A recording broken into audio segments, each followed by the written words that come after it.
This week in Bonaparte, Iowa, a well-respected affluent family is wiped out in the middle of the night. Welcome to Small Town Murder.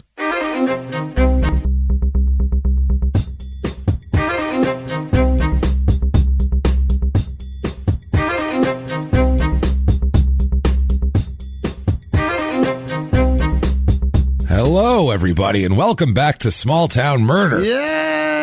Oh, yay indeed, Jimmy. Yay indeed. My name is James Pietragallo. I'm here with my very sick co-host. Very sickly Jimmy Whisman. Yes, indeed. Jimmy is dying, but we are going to keep him alive with a story of horrific murder. Fuck yes. So let's do this. If he can get through this, we all can. Yeah, let's do it. If this doesn't work, I hope they crash a plane into some mountains on my way to Seattle. Maybe, and then you can get out of this misery. Never have to deal with this ever again. That would be bad because you're in bad shape. This is horrible. Guys, thank you so much for hanging out with us, and thank you this week for all of your reviews. Yeah. They help tremendously. Ridiculous. We can't tell you how much they help drive us up the charts and everything else. So if you have not done it yet, get on iTunes if you're on there, the purple icon. Yeah. Get on there, Apple Podcasts, whatever it is now. Give us 5 stars. Doesn't matter what you say. It's not for our ego. We promise. It's just for business purposes, and wherever else you listen to, give a review there. I don't know if you listen on Stitcher or Spotify or whatever.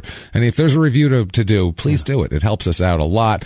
So thank you to everybody for doing that. Also, if you want to find out everything there is to know about small town murder, very easy to do that by going to shutupandgivememurder.com. That's right. Super easy. You can get all of everything small town murder related, merchandise, all of our t-shirts and that sort of thing with crazy sayings on them. And there's weird stuff on there too, like with shower curtains and stuff. So go on there. You can have a "You Sir May Fuck Off" shower curtain. That's tremendous stuff, and we know people that have them. Yeah. So please get on there, do that. Also, thing you can do on there is you can buy tickets to live shows. Yes. Like if you are in Seattle, and if you're listening to this the day it comes out, we're there tomorrow night.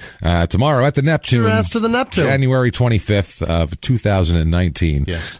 We are going to be at the Neptune in Seattle, so get your tickets now. There's still a few left. And also February 21st in West Palm Beach, Florida. Yep. At the West Palm Beach Improv. Yes. Which is a beautiful club. Get your tickets to that. Both have just a few left, so hurry up. Absolutely. Do that. Also from there, you can be one of our hero, fantastic, wonderful, best friend producers. We appreciate you. Oh, God, more than anything, who we're going to talk about at the end of the show. You can do that very easily. You can get to these links right from our site, shutupandgivememurder.com. Right. You can go to patreon.com/crimeinsports or go over to PayPal and use our email address, which is crimeinsports@gmail.com. And you can make a one-time donation there. And while you're at it, if you're going, what's Crime in Sports? It's our other podcast. Listen to it.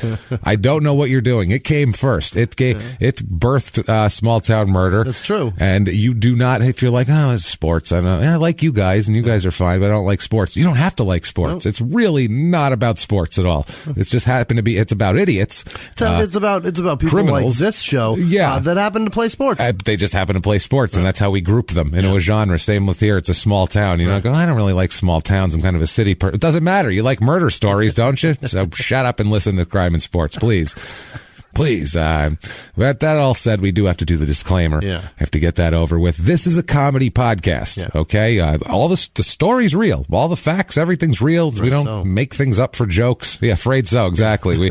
We're unfortunately, everything is real. We wish we made this up for jokes because we'd be very creative We'd people. Be the most brilliant people. But we don't. This is all real stuff. And you might say, what's so funny about murder? Lots of shit. Yeah. Like everything around it. That's the thing. And we do make jokes, though, but we make small towns, bumbling police forces, people who murder poorly and can't do it right and have a poor dismount and everything else. So there's a lot to make fun of there. If that sounds good to you, awesome. We are going to have the most fun. Please stick around. Please stick around. It's a good time. It's just jokes. But we do. This is the thing. It's jokes, but we try not to, and we definitely don't make fun of the victim or the victim's family. Right. That's how we do this. So that's it. That's it. We keep kind of focusing on the murderer and people who deserve it. So we do that because we're assholes, but we're not scumbags. Yeah. Yahtzee. That's how this works. Yes, sir. And we do all that, and we have a good time. So join us, and you're already here. Wonderful. But if you think true crime and comedy should never go together,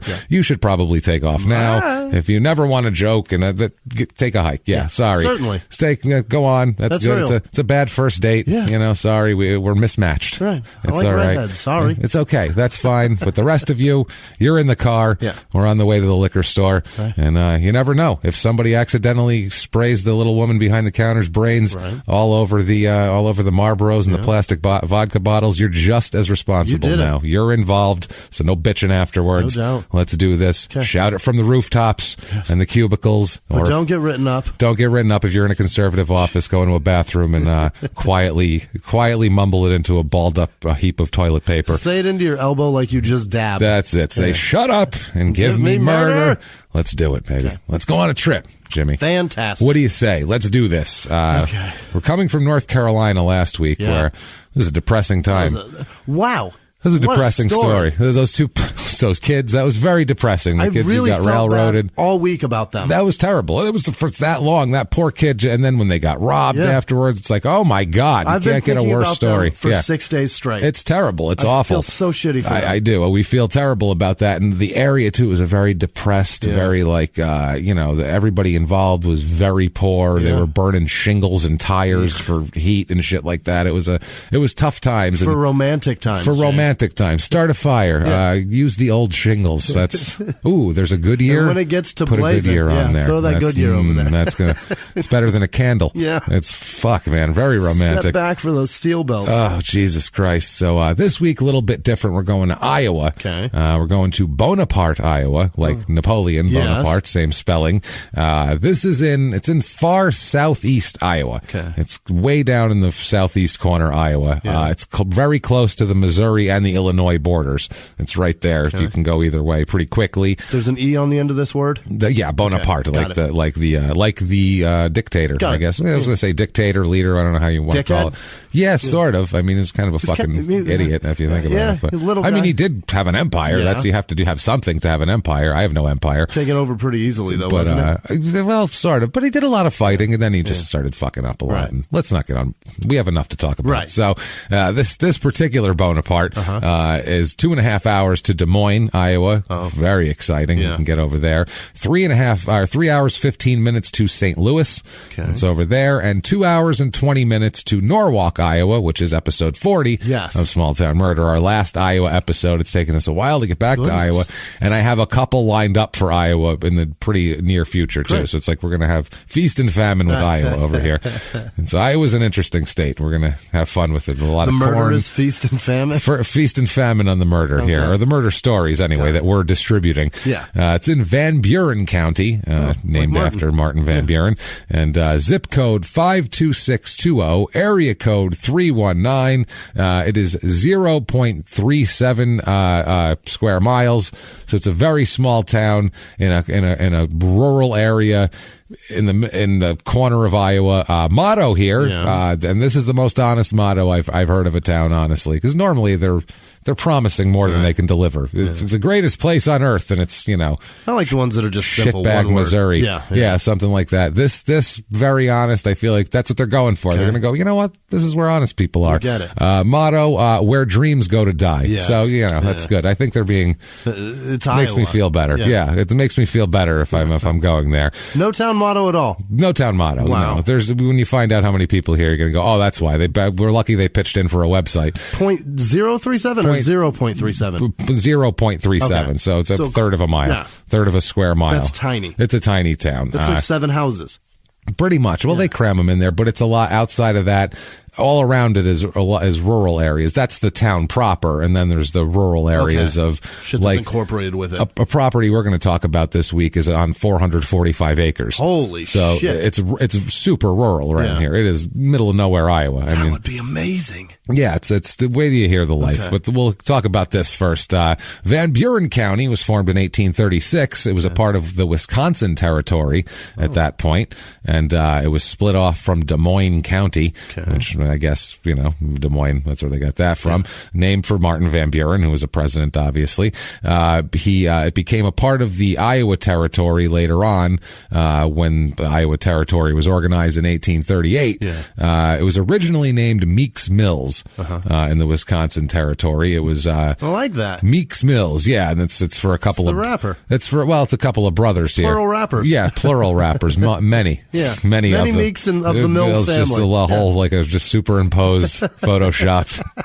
It's a weird picture in your mind. Real quickly, Martin Van Buren doesn't have a lot of shit named after him in this country. No, he's got a Seinfeld episode. Okay. I mean, that's he's got good. A street here the Van in Phoenix. Buren boys. That's not a good street. Everybody knows he's the 8th president of the United States based only on the Seinfeld episode. I only know that he is, I don't know what number he is. I just know that he is a president, and it's because I know that because I remember I was thumbing through the pages when I was a kid. That's what it was. He's an ugly, that's what struck a he chord looks with like me. an ugly old lady. He is fucking hideous. He's a hideous man, Martin Van Buren. And mean, on top, too. and so much on the side. And he was a dick, back. too. He was a dick. Sure. He was known as a dick. You could tell by his face. Yeah, you could tell. He was big bulbous nose. No, that's the look he was trying to project right there. You see George Washington, he looks, and he was a badass, George Washington, but he looks also a piece of shit. He looks, but I mean, he was like a tough, badass guy, and, a mean guy who would, he was he could do war. Right. You know what I'm saying? And in his picture, though, he looks pretty nice. He's like, hey, I'm going to present myself like a decent guy.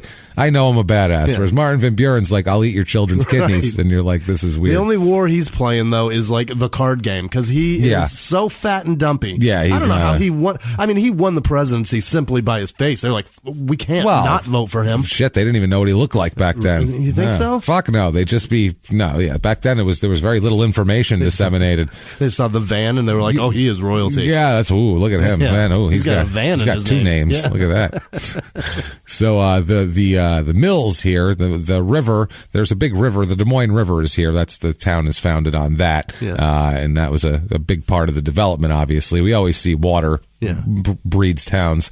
That's how towns come about. The River Mill complex was owned by the Meek brothers. Got it. So they called it Meeks Mills. And that drew businesses and residents, and they had a woolen mill there. And so it was known internationally for the quality of the wool it produced. Oh. It was known as very good wool. Right. As Joe Mantegna said in The Money Pit about Shelley Long. She's good wool. So this is amazing. I love it. What happened to her? What has she? I don't know that I'd ever understood why she stopped being in movies. She is known as a total asshole that nobody likes. Yeah, she's known as a complete pain in the ass diva. Nobody likes her. She's like a Chevy Chase, basically. Oh, fantastic. She's minus the talent. Yeah, if you put Chevy minus Chase. The medium talent. Medium talent. That is Bill Murray. And if you don't know the story, Bill Murray attacked Chevy Chase when Chevy Chase hosted an SNL episode when Bill Murray was a cast member. And as they were being pulled apart, Bill Murray pointed at his face and just said, medium talent, which is phenomenal. And he meant it. And I said immediately, if it would be the biggest compliment of my life if Bill Murray called me a medium talent. Right. That'd be amazing. I'd be like, wow. Well, if you're good and I'm medium, I'm getting way too much credit. But if you think you're the greatest thing in the world because you did Fletch and the vacation movies and Caddyshack and all those other those shit. Were fine. They're great movies. And then the rest of it. The ego is inflated. And then he had an ego before that. Bill Murray just brings him down with Chevy Chase medium talent. Medium talent. With that accent. Chevy Chase was a rich kid, grew up on the Upper East Side. That's what it was. Crane Toilets. Okay, yeah. That's his dad. Okay, yeah. Fucking jerk. And then Bill Murray had like 9 brothers, and he was not. They came from completely different backgrounds. Streets of Chicago. Yeah, he's a good, funny guy. So I love when these small towns fight. This is my favorite thing ever, when they attack each other and like burn down a town hall over records and shit like that. And we need to steal the town records. Right. They had something called the Honey War here. In Van Buren County. This was when Missouri and Wisconsin, the territories, their border came into dispute. And Missouri tried to collect taxes from residents in this area, and the residents said that they weren't allowed to tax them. They already paid Wisconsin. Exactly. Right. So it was basically like they were like a business in Little Italy in 1917. Right. There was conflicting. They were right on the border of two mob territories. And he's like, you're going to pay unless you want your windows broken. And he's like, I already paid this fucking guy. Like, that's not my problem. I paid the Lucchese's. Jesus Get your money Christ. from them. No, this is terrible.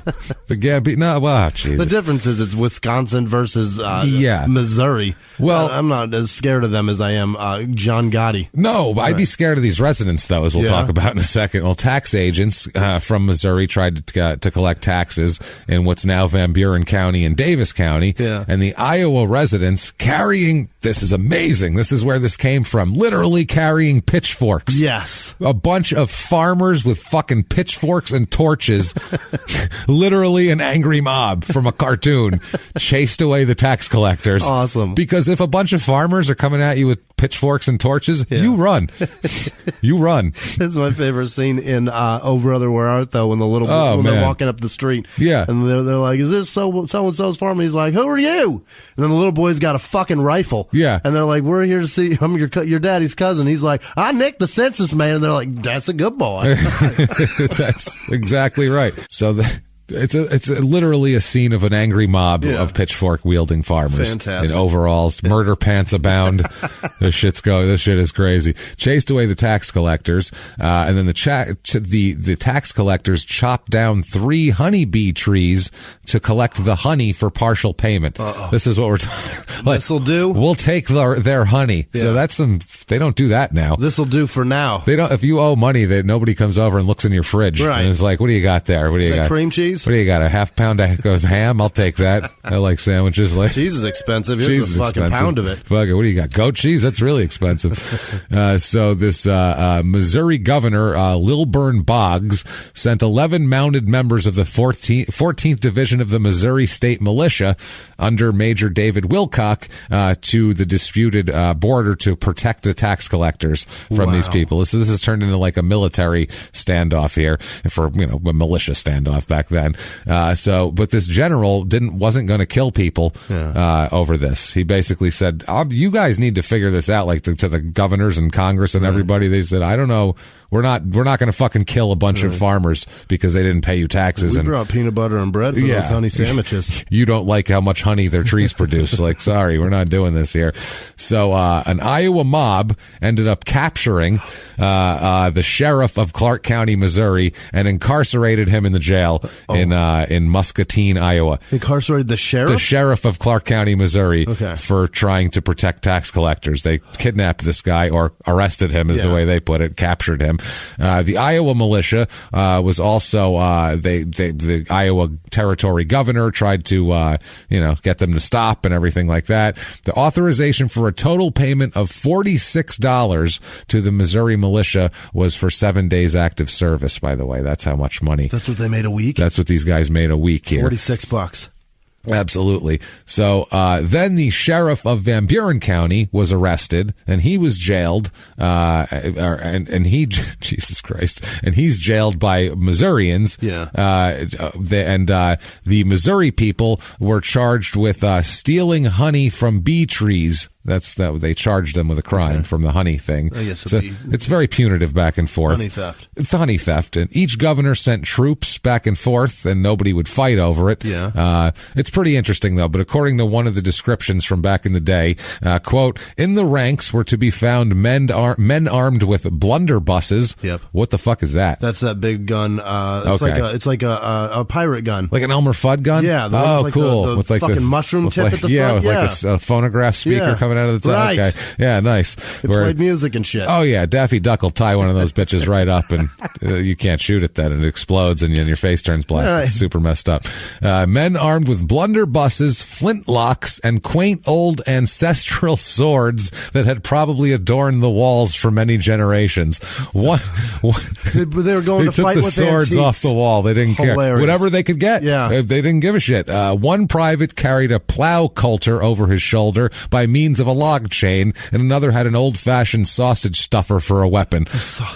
While a third shouldered a sheet iron sword about 6 feet long. So This is the mob they put together. Just a bunch of ragged farmers with whatever they pulled off the walls in their house and out of their sheds. None of them have a potato gun. This is the fuck best. you up. Yeah. Like, I'm scared of that, though. A sausage stuffer. Those people are scary. They'll do business.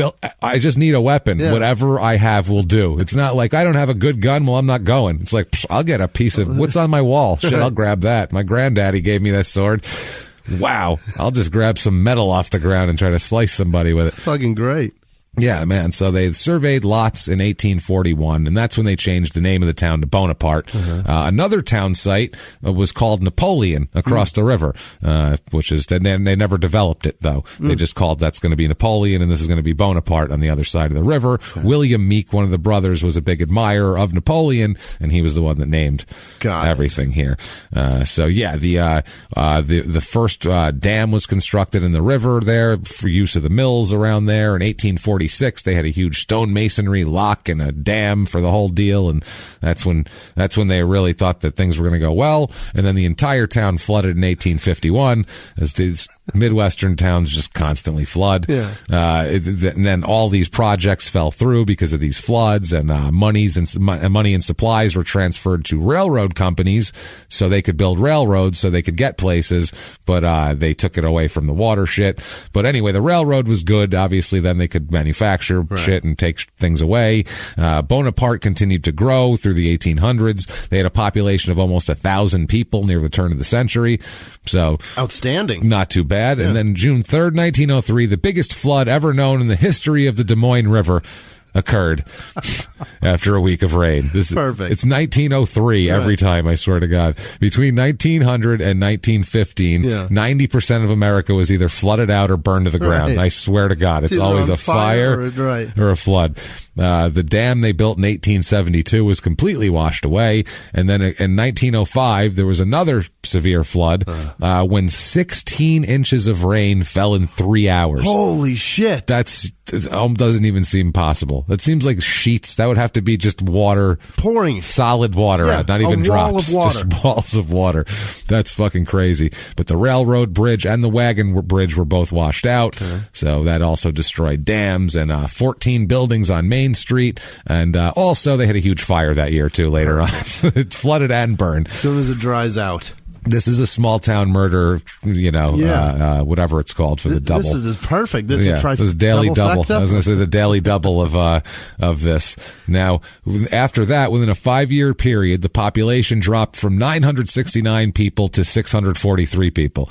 So, I mean, once half the town's messed up, people just left at that point, unless they had a lot of stake in land or something like that. From that point on, it never grew again. Really? It pretty much stopped its growth. Just started dwindling from there on out? From 1905 on. Hilarious. Pretty much, yeah. The manufacturing and agricultural industries weren't that powerful anymore. So it's not terrific. In 1986, Bonaparte's downtown businesses, 1986 this is, everything started disappearing. It was total, like, typical 80s small towns dying, John Cougar Mellencamp song. It's just everything that's happening right here. I'm an idiot, so I just saw, like David Blaine making them disappear. No, like they're just like, they weren't. People woke up and they're like, "Where'd that building go?" Hey, we had buildings yesterday. Hey, y'all, that was the movie theater yesterday, right? I'm not crazy, right? No, it was. There ain't even no rubble left. It's just gone. Not even a footprint. It ain't even foundations gone. That thing had a basement. That one theater was downstairs. It must be 30 feet deep, and it's just dirt. I don't know how they did that shit. No, this was just boarded up. Main Street boarded up. People are just leaving. People are leaving. Things are poor. Yeah. It's not going well, basically. So they ended up, the rich people in town and things like that. They tried to develop it back. People wanted it to restore the things they had left, the downtown buildings that had historic architecture and things like that. They were trying to help things stay open, but it's been not great there. Like we said, in 1910 they had 597 people. Jesus. That was 1910. Right now they have 419 people. My Christ. So it has just stayed. Over. It has since 1940, they've never had an increase in a census Not of people. once. It's been negative every census since 1940. Incredible. Which is fucking bonkers. Is there any other town like that in America? I mean, yeah, little We've ones in the never heard of Midwest it, like yeah, this. this Yeah, is crazy. We'll cover them. We'll get there. We'll find them. People in this town, it's 419, down 10% since 1990. Okay. So they're fleeing. Median age is 34.7, which is about 3 years younger than the norm. Okay. Male population's almost 52%. So it's like backwards of what it usually is with male and female. The ages here, 0 to 9-year-olds, kids, are twice as high as the norm. Interesting. And 25 to 34-year-olds is a high demographic. Yeah. And then everything else is low. Okay. So it's weird. Everything else is under. Town's lasting, Dave. It's weird, yeah. Married population's actually under the norm. It's about 49%, but it's pretty close. Widowed's a little bit high. There's a few old people. Divorce rate's twice as high. You got a lot of little kids and a lot of people 25 to 34. Sure. So you're going to have divorces with people that are 26 years old that have 3 kids. And that's going to cause fights sometimes. And that's what happens here. Single with no children, very few of those though, 3.7%. Wow. Not a party town here. A lot of single with children though, people. Okay. Almost a third of the people are single with children. Okay. So, race of this town. Wow. 99.25% white. Yeah. So that's Iowa. That's Iowa. 0.0% black, 0.0% Asian. What? 0.0% Native American, 0.0% Hispanic. The other 0.75% is 2 or more races.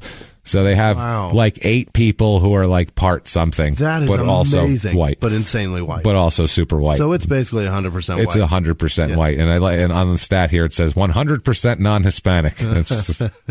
Jesus Christ, which sounds like an ad for a Nazi rally. 100% non-Hispanic.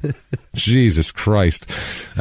Religion in this town, it's actually lower. It's usually 50-50. Here it is 39.6% are religious. Mm-hmm. So it's younger crowd is going to be less religious normally. Methodist is the popular religion here. It's about 15% Methodist. Everything else is pretty low. 0.0% Jewish. Not farming much corn here. No. And 0.0% Muslim. Okay. Not surprising. It's a pretty conservative town also. Sure. Van Buren County itself is because they don't have the exact voting for this town because it's so small. Yeah. But the county is 23.7% voted Democrat in the last election, 71% Republican. Okay. So it's pretty conservative here, I would say. Now the last 5 elections have gone Republican in the county, presidential elections. Unemployment rate here is low. It's about 4.3%. Normal, it's about 5.2, but the money is not good. Yeah. So they're working, but working for not a lot of money. It's normally it's about 54,000 in the country. The median household income here it is 36,000. Jesus. So that's kind of low. Nothing. That's tough. 55% of the people make under $40,000 a year. That's a lot of people to make under $40,000 a year. Too much. Most of the jobs, 35% of the jobs are manufacturing. Yeah. It's usually 10%. A lot of retail trade also, and healthcare is the rest of it. Otherwise, not a whole lot of jobs in this area. Okay, got it. Retail or trade. Retail trade, yeah, just stores. Got it, just stores and shit. Overall cost of living here, 100 being average, par, normal. Here it is 82. And healthcare is extremely high. It's a 123. A couple of things are high, but housing is low. Yeah. Housing is 47 out of 100. Median home cost here, $87,900. So it's cheap to live. So you don't make a lot of money, but it's pretty cheap to live. Most of the houses are, we're talking a 60%, 65% of the houses are worth less than $60,000. So it's, yeah. You can buy 3 houses there for what you can buy a 3-bedroom here. Well, let's find 3 of them. You know what we can do? Yeah. We can find out because we have for you the Bonaparte, Iowa Real Estate Report.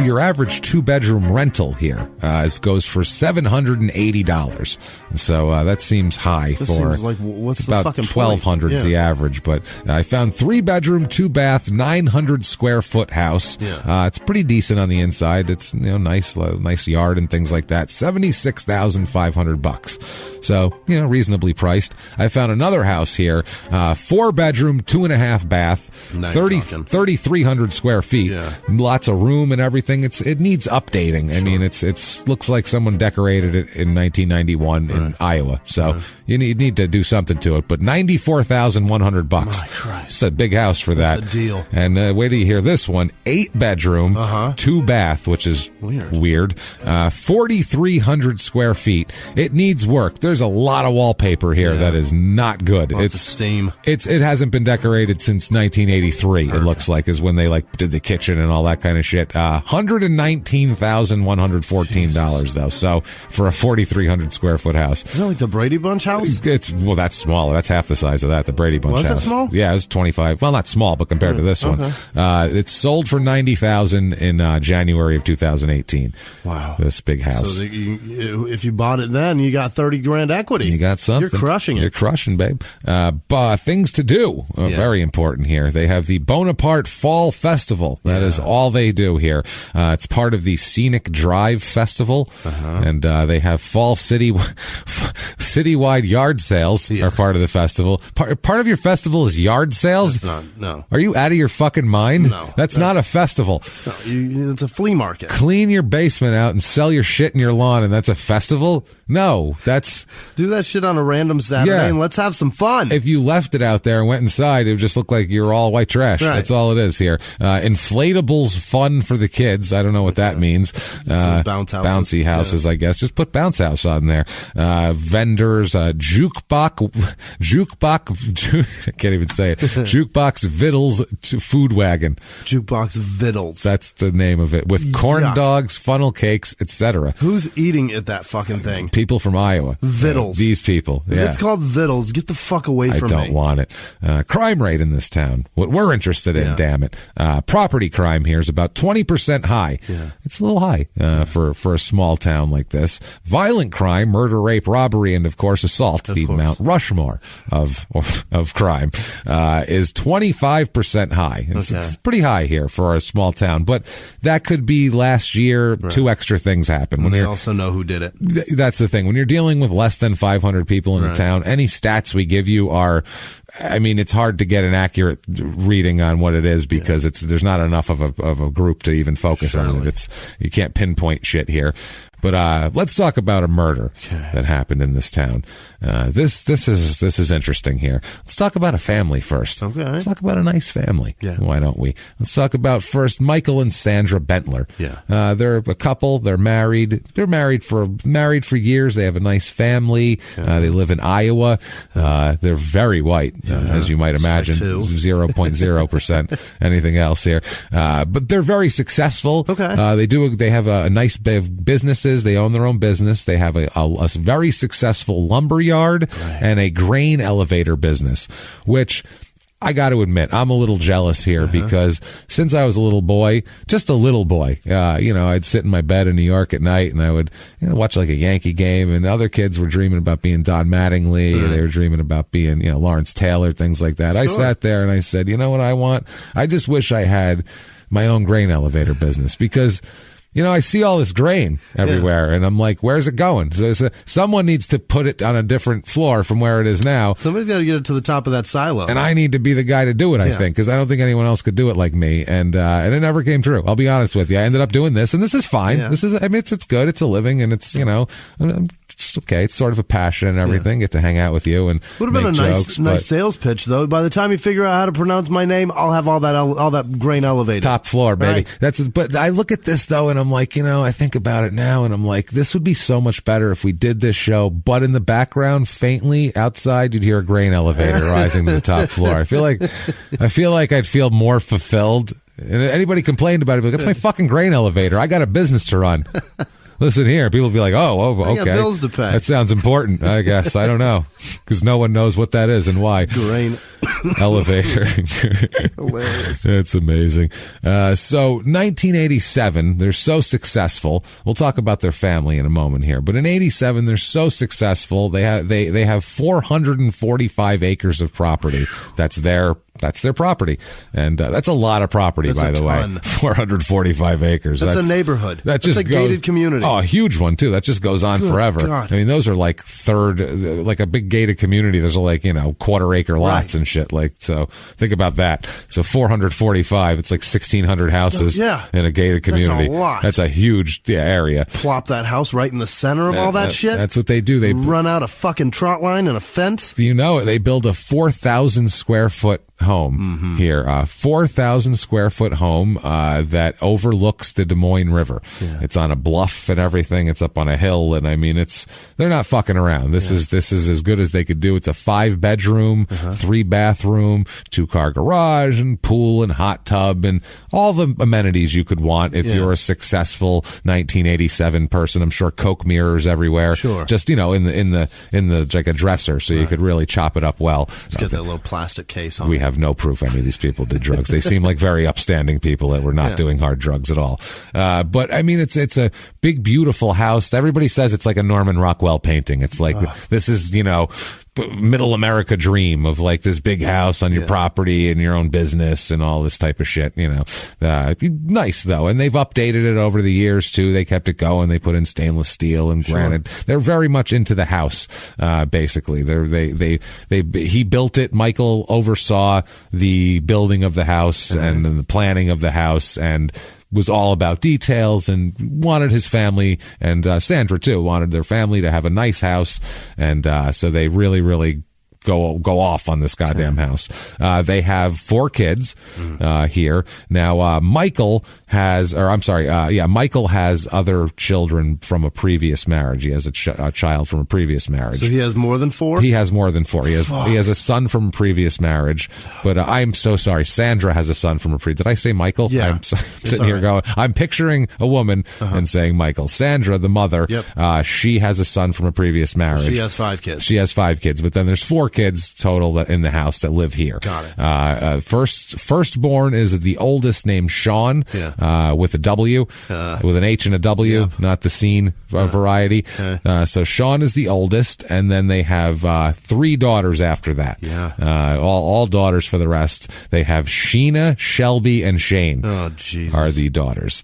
So they enjoy. All of the names start with SH. Got it. They're all that spelling. Okay. So like my grandparents did that shit with K's. Yeah, it's neither of them are named K, and they just named my mom Kelly, and then from then on out, everybody got a K. Kathy with a K. Oh, well, Karen and Kenny. That's Catherine. It's actually Karen. It's Karen, and they call her Kathy? No, there's Karen and Kathy, and her name is Kathy. Karen and Kathy. Just straight Kathy? Straight up Kathy. Okay, wow. Bang, with a K. Bang, take Kathy. Deal with that shit. Kathy in that ass, motherfucker. Enjoy that for the rest of your life. Take that, Kathy. That's brutal. Jeez, sorry, anybody out there named Kathy. You must be very sad. That's what Jimmy's saying. My uncle got Kenny. Oh, no, Kenneth. It's actually Kenneth. Yeah. Everybody else has I guess Karen's a real name. Yeah. Well, yeah, you're Jimmy. Yeah. Well, my mom's Kelly with a fucking E. Kelly with an E? Yeah. I-E? No, just an E. K-E-L-L-E. That's brutal, man. Did they run out of ink or something? I don't know what happened. My grandma Kelly forgot how to spell. My pen died. Yeah. Fuck it. That says E. The people figure it out. That they know that's spells Kelly. You two. They know we mean Kelly. Never mind. Shit. I give your grandparents the panhandle accent. I don't know why that is. Well, because they named their kid Kelly with a fucking E and nothing else. That hot piece of ass Martha. That's why. Martha, man. She's a hot piece of... That's a Crime and Sports reference. Listen to Crime and Sports and you'll understand why Martha's a hot piece of ass, as we would say. That's Jimmy's grandmother. Yeah. It's a long story, honestly. It's not as weird as it sounds. So, it really isn't. So, this whole beautiful home. He's got 4 kids. It's a picturesque environment. For what people want. The Bentler family is doing fine. Sean, I'm sorry, Jesus Christ. Yeah, Sean, the older one. Son. All these names. I'm like, I was going to say Shane, and then I'm like, no, Sean, and Shane's a girl. Okay. So we have to know that. Sheen is a girl, and Shelby is also a girl. Got it. So, Shane, the oldest one, Shane. God damn it. Sean. Sean's the son. This is what happens, Michael. Yeah. This is what happens. Damn it, when Michael. You do this. Stop doing this. So Sean, the son, the oldest child, he grows up, went to Harmony High School in Bonaparte, grew up in Bonaparte, never has any trouble. The son, he's a nice kid. Everybody says he's a nice kid. He ran track in high school. Yeah. He was in his senior class or his class in high school, 40 kids. Wow. 40. That's awesome. 40. You can stand out there. Dude, the school probably has 150 people in it. Can you imagine going there? I might have a chance of being valedictorian there. You might have a chance of being the quarterback on the football team there, Jimmy. There's 40 kids in the whole class, 150 kids there. This is awesome.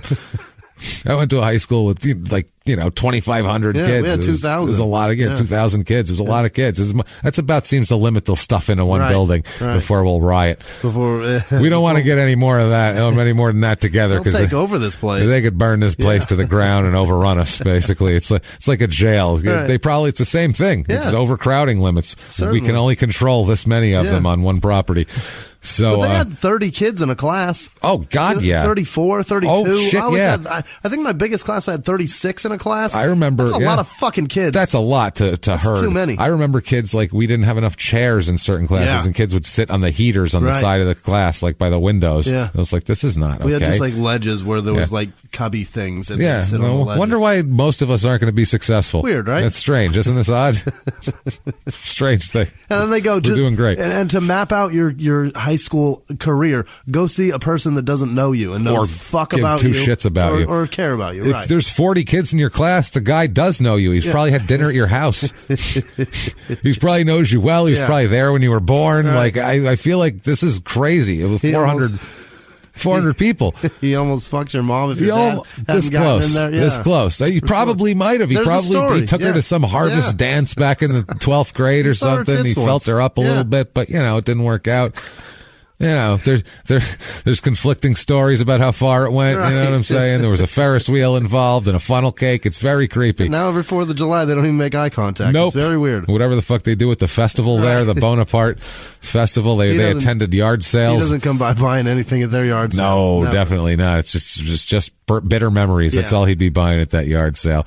But the parents here, Michael and Sandra Bentler, were well respected. Both of them were always at all their children's activities. If they had a concert or something like that, they were there. A track meet, both parents were there, cheering, being good parents. They supported their kids. They took care of their kids. They did a good job raising their kids. Basically, they tried anyway. They did their best. Now Sean Bentler, in 2002, he moves out, gets his own place. He's about 19 years old at this point. He gets his own place. He gets moves in with another guy. He moves in with another guy. He has roommates, obviously. That's what people do. They move into the Trace Apartments in Quincy, Iowa, in the summer of 2002. And Sean attends John Wood Community College. So, he's going to live a 19-year-old lifestyle. He's going to live in an apartment with two other dudes and go to community college. No shame in that. Try to get some chicks, drink beer at night, be a jerk off, whatever. Who the hell knows what he's doing. College records show that Sean dropped out in November of his first semester. What? So he lasted 2 months. 2 to 3 months. 2 months at best. September, October. Yeah, that's it. And he's gone. So dipshit. Didn't even make it the first semester of community college. It was a little too much for him. It's a little much, but maybe I understand why, because it's right around this time that Sean has a daughter with a woman named a kid at that point. Christ, they're both 19 years old or something, named Kasha Pickard. So he has a daughter named Chloe at that point. So now he's got a responsibility. So maybe no time for community college. So that's basically 19 years old. Jesus. Yeah, his whole plan went right out the window. He had a plan. Yeah, he had a plan. He grew up watching Spring Break on MTV. He's the right age for that, and he sat there and he's like, "I'm going to do that someday." And maybe not in Iowa, but my first step is get my own apartment. Yeah, I'll fly down to Miami one day. I could do it. Yeah, I'll just save up some cash. Me and my guys over here. We'll head out to San Diego. There's going to be so many chicks there. It's going to be crazy. Awesome. And rocking, and then next thing you know, you're still in a rural Iowa apartment complex paying child support to a woman named Kasha. Like the food cereal. Another Seinfeld reference, but I just picture Jerry Stiller offering George the Kasha with the fork. It's so funny. So anyway, so they have a daughter named Chloe. Now, he lives in the Trace Apartments for a while. We'll find out what happened there. And then Sean moves into an apartment, a different apartment in Quincy, also in Quincy, Iowa. Out of Trace? Out of the Trace apartments into a different apartment in May of 2003.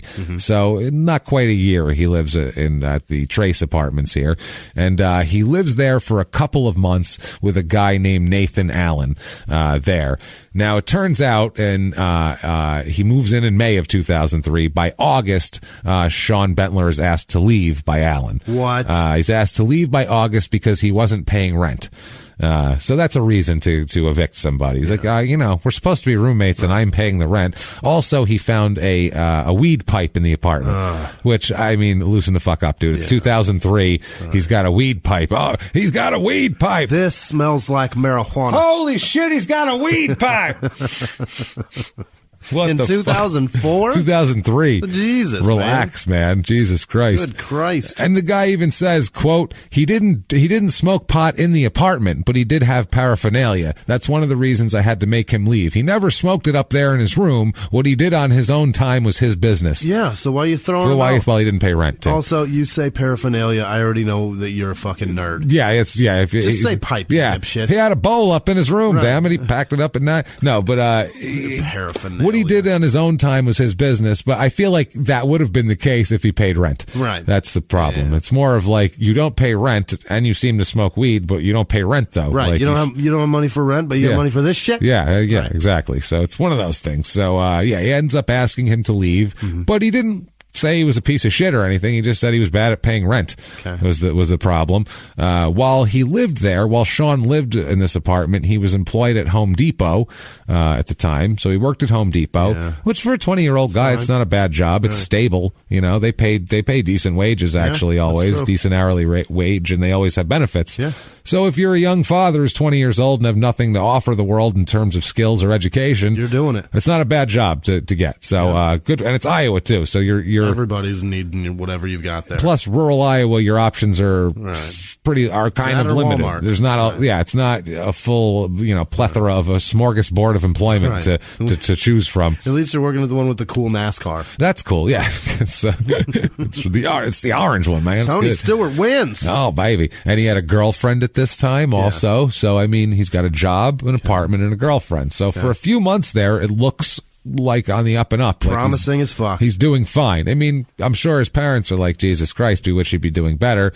Wish he would, be in college and not have impregnated somebody maybe, but whatever. They'll take this. He's doing okay. The roommate Alan said, quote, he had that job, but he called in sick a lot. Bentler also worked at Lowe's for about 4 months. The competitor. I don't know I don't think it was at the same time. But I mean, he went from back to back like, well, I do have a Home Depot experience. And they were like, do you now? Well, top of the pile with that application. He's the Tony Stewart racing team. I bet he's got orange boxer shorts on. We should give him the job, I feel like. He knows what he's doing. He went from 2003 Tony Stewart race car over to Lowe's. I think was that Jimmy Johnson then? It may have been. I don't know. I have no fucking idea about NASCAR. Shortly thereafter, 2003, because Tony Stewart fucking, whatever, you can say what you want, he fucking killed a guy. That I know about. Yeah. The dude jumped out of the car to go fight him. I know about that. Tony Stewart ran him over. Ran him over, which if you did that in the street, what would happen? So then right after that, the Lowe's team started winning. Maybe it's all Sean's luck. Oh, Sean brought Team Lowe's to the winner's circle. You know what? I think he brought the Home Depot spirit there is what it is. He brought the spirit. He walked into that job interview cocky. Yeah. He did too. He sat down. He's like, crossed his legs and he's like, I already know how to make a key. And they were like, oh, never mind. Okay. When can you start? He's like, that's what I thought. And he just walked out. I have ripped a 2x4. Yeah. Can you hire me? He walked out and they're like, well, we'll let you know. He's like, well, I'll talk to you soon then. And he just left.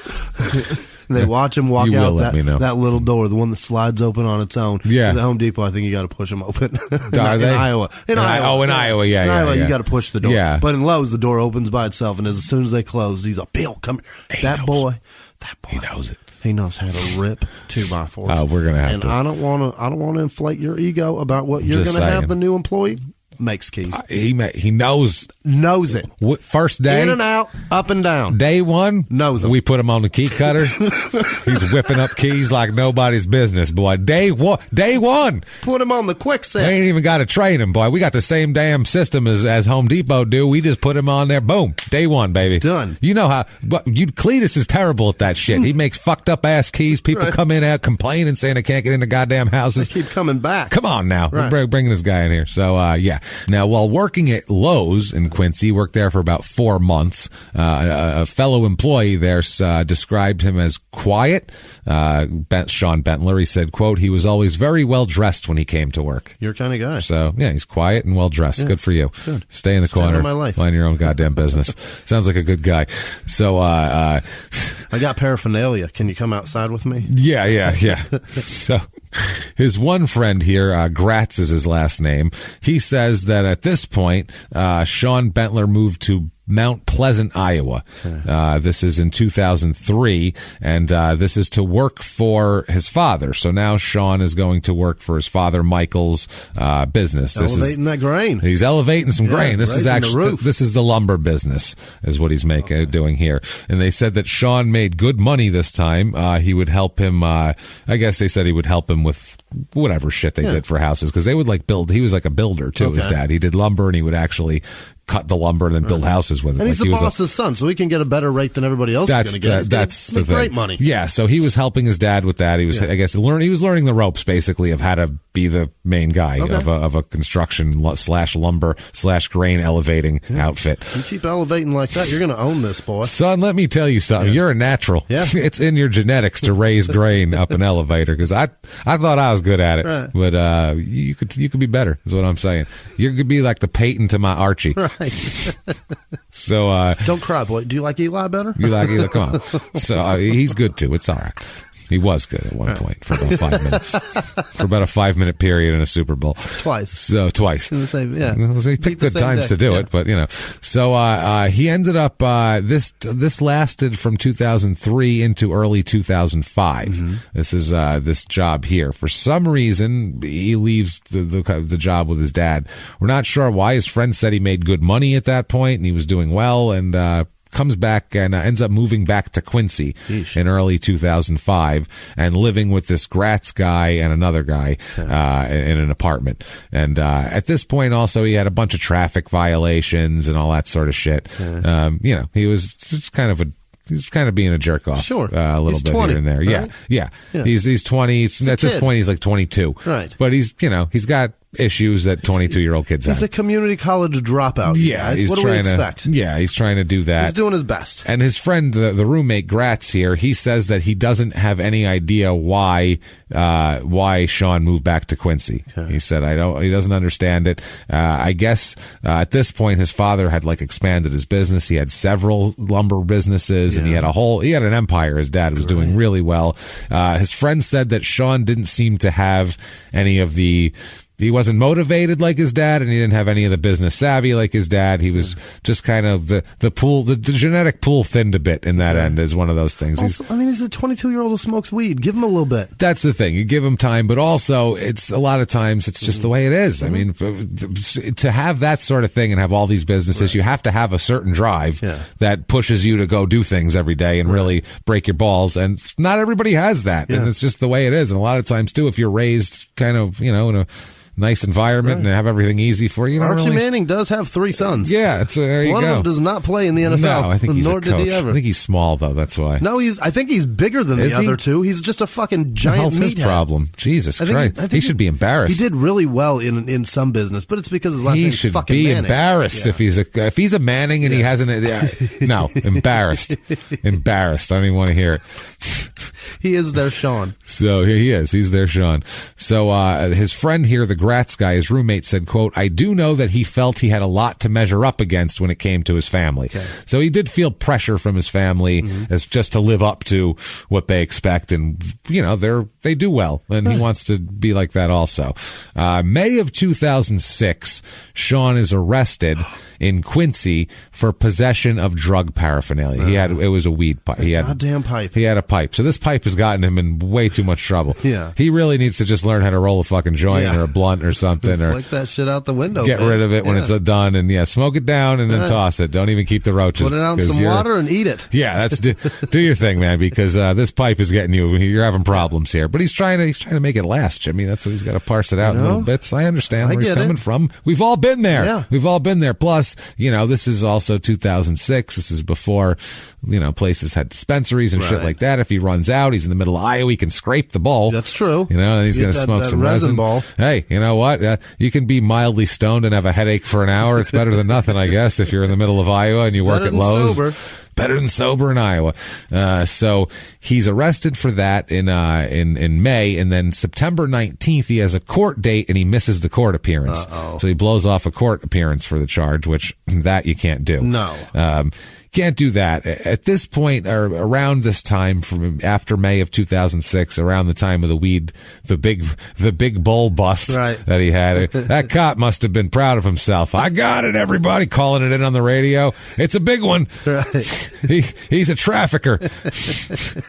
He slightly looks Cuban. Right. I think he might be a Colombian or some sort of South American or something. There is damn near a gram in this. It's the mother load. It's a half a burnt bowl. The whole top is he didn't even burn it a little at a time so he could get a green hit every time. He just burns the whole top. He's an impatient asshole, but it's just I hate when people do that. He used the torch too. Oh, you son of a bitch. He just destroyed it all. Now it's all going to taste like ashtray. I know it is. He messed it all up. So anyway, it's at this point he's selling used cars. Oh no. So he's moved on to selling used cars, which it's odd that he goes from I feel it's almost like he worked at Lowe's and Home Depot, which are, take this, move it over there, help this guy take this shit to the car. Right. Then he went to work with his dad, and he wasn't on the lumber team or anything. He was in the office. Right. So I feel like he got it in his head, I'm not doing labor anymore. No, I'm done with this. I'd rather put a collar on. Yeah. I've been wearing a very nice Oxford for the past few months. I got a bunch of khakis now. What am I supposed to do? No, right. I got a whole bunch of khakis. Right. I'm not doing this. They're real nice ones too.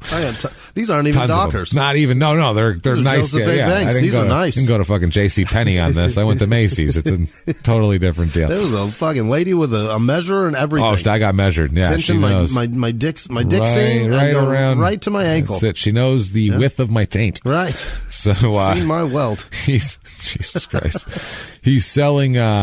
He sold used cars at Schottenkirk and Neil Coleman in Quincy. I don't know. How many people do they need to buy a dealership? Schottenkirk and Neil Coleman. Is apparently two. Okay. Schottenkirk and Neil Coleman are two people they need to sell cars. There's only one Schottenkirk in that town, but there's a few Colemans. You got to specify which Coleman. It's Neil. You know Neil. Right. No, Schottenkirk and Neil Coleman are two just separate used car dealerships. Oh, okay. Neil Coleman has one. Then Schottenkirk has his own. Got it. He's got his own business over there. He's fired from both jobs. Oh, no. At this point. So I can relate. He's not doing well. Yeah, as a 22-year-old, he's just not doing a great job making his way. Every job I've ever had. It happens. Yeah, this is you're on thin ice here. You know what I mean? It could happen at any. No, I'm just kidding.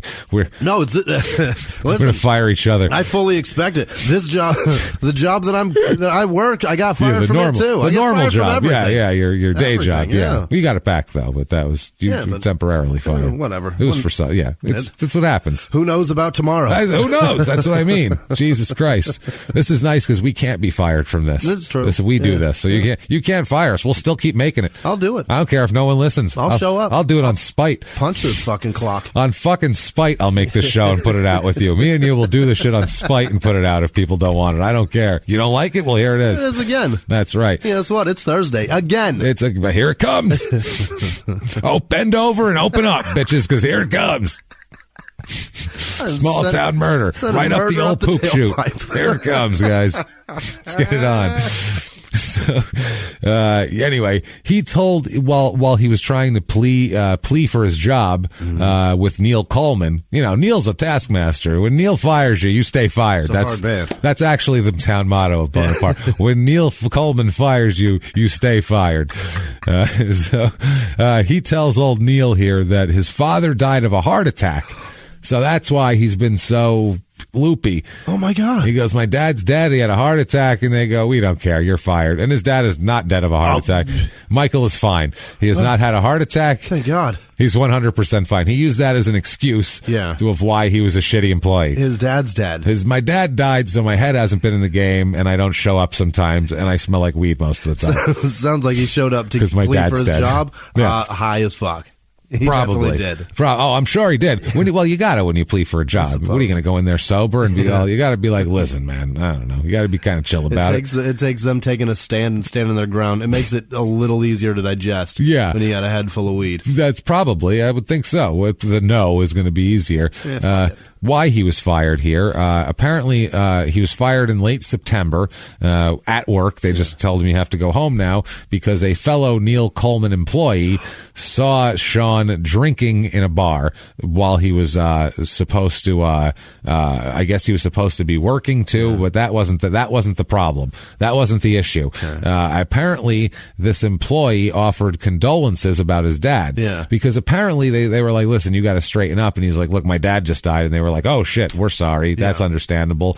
Just, pull it together and we totally understand it, whatever. So he goes out to a bar and he's drinking and another employee comes, sees him and he's like, holy shit, dude, sorry about your dad. And Sean replied, quote, I was never that close to him anyway. Oh my God. So that's all he said. Now, meanwhile, that's a lie and his dad's not even dead. You just worked for your dad like 4 months ago, bro. That's the thing. Yeah. He lies. He has some lying that he does to just last 22-year-olds do, 23-year-olds, but he's trying to make himself sound better than he is. Like the Gratz guy, the roommate, said that Sean liked his job selling cars, actually, because he was good at talking to people and shit like that. But he also said that Sean would lie about how that he was doing well. He would lie and say he was doing well when he wasn't. He would say, quote, almost every day he would come home and say, I sold a car today, but then I'd ask him for rent money or for help with the bills, and he'd say it all went to child support. So he, How much do you make on a car, man? You need to start selling these a little higher. I mean, they're used cars, but still, you'd think he'd make something here. Get your commission. Apparently, Michael and Sandra, the parents, would come to Quincy once in a while to visit. They'd bring him food, or they'd take him shopping for food. Like, they'd literally go there, pick him up, take him to the store, and he'd come home with, like, a couple of shirts and a bunch of groceries. Wow. They'd, like, take him shopping. Like, hey, let's do a drop in and do let's go wipe Sean's ass. Yeah, we'll go. That's a great way to put it. That's pathetic. Let's go start Sean's Orange, and then we'll fucking get back here. So, that's basically what he would do. We'll bring him a bunch of cuties and start them all for him. Just he could leave them in the fridge like that so he can have them later. Wow. So apparently they said they take him shopping. In early September, the Michael and Sandra met, Sean at a park, Reservoir Park in Quincy. Sean and the Gratz guy and some other people were there playing tennis, apparently. And, the parents came to see him and visit and everything. And, everything was nice. Gratz said, quote, they brought him a cooler of pulled pork and turkey. Jesus Christ. His parents were nice people. They would have helped him at the drop of a hat. They brought him a cooler of pulled pork and turkey. Get to eating, boy. That spoils in 2 days. That sounds awesome. How would you like to be out doing something and have people just come to where you are with coolers full of pulled pork and turkey? Doesn't that sound awesome? I want that life. That sounds pretty nice. Jesus Christ, that sounds great. And you get to be high all the time. You're super stoned being brought ground surprise pulled pork? That sounds great. He's a sultan, James. He's living like a fucking sultan. He is. He's living like Uday and Qusay Hussein in their heyday. So you live in a palace, damn it. Apparently, though, the roommate here, Gratz, he said that Sean was uncomfortable living off his parents. He said Sean kind of tried to distance himself from them a little bit because it made him uncomfortable that everything he did on his own, he fucked up. He always needed their help. He always had to go to them, and he thinks maybe that's why he left working for his dad. Did you ever have a moment like that? From why my parents have never done shit for me, so no. Well, it's pretty nice. I feel zero beholdenness to either of them because I'm like, you're lucky I'm alive. You fucking let me wander like I was feral.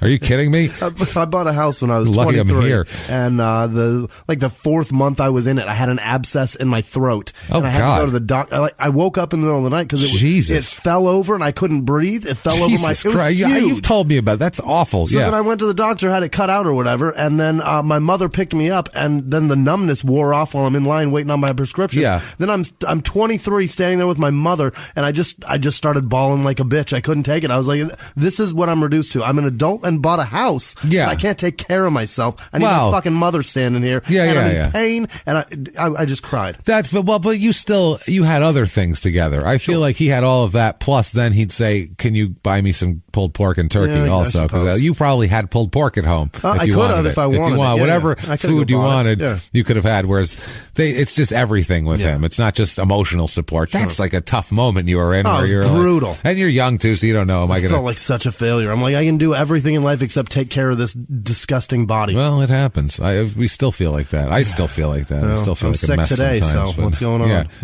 I haven't learned my lesson. You're going to be calling your mom on the way home?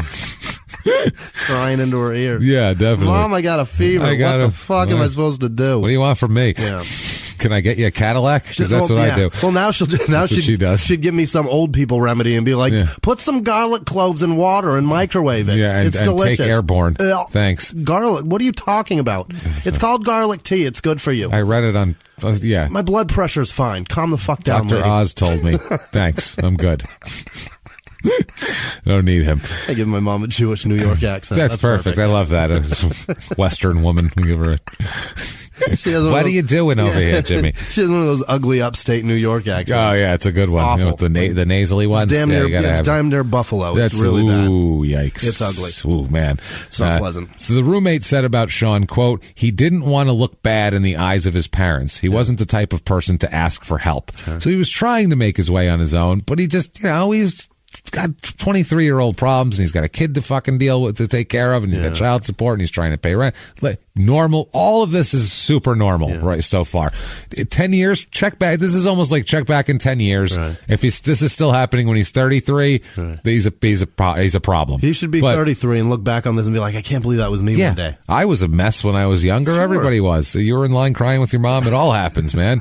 It all happens. Now, October of 2006. I guess it's at this point he starts to get to know his younger daughter because he had a baby. He had another child with a different woman, a woman named Lexi Leslie. Ooh. Why would you name your kid? That's probably Alexis. She calls me Lexi, but Lexi Leslie. Yeah. He has a baby with her named Avaley. Avaley. Okay. I don't know what that is. Avaley, whatever. Yeah. That has a daughter there. So he's got a 1-year-old daughter in October of 2000. Avaley, maybe. Ugh. I don't know. White people with their stupid fucking kid names. That's a weird one. That's a tough one. I hope that was like a family name or something. Like maybe grandma's name. That might have been like her grandmother's name. Right. I'm hoping. Or we never know. Avery Leslie. Or maybe she just got like a lisp and tried to say Avery, and the doctor put an L. Sure, we'll put that. There you go. Don't worry about this. Sure. She was drunk. Well, Kelly, it happens. It happens. So. So this whole time now he's had a second kid. So he's had these jobs at these selling cars, and he can't make a go of it. Right. And he's got child support for 2 kids to deal with. And apparently he wasn't the best dad to his 1-year-old here in the beginning.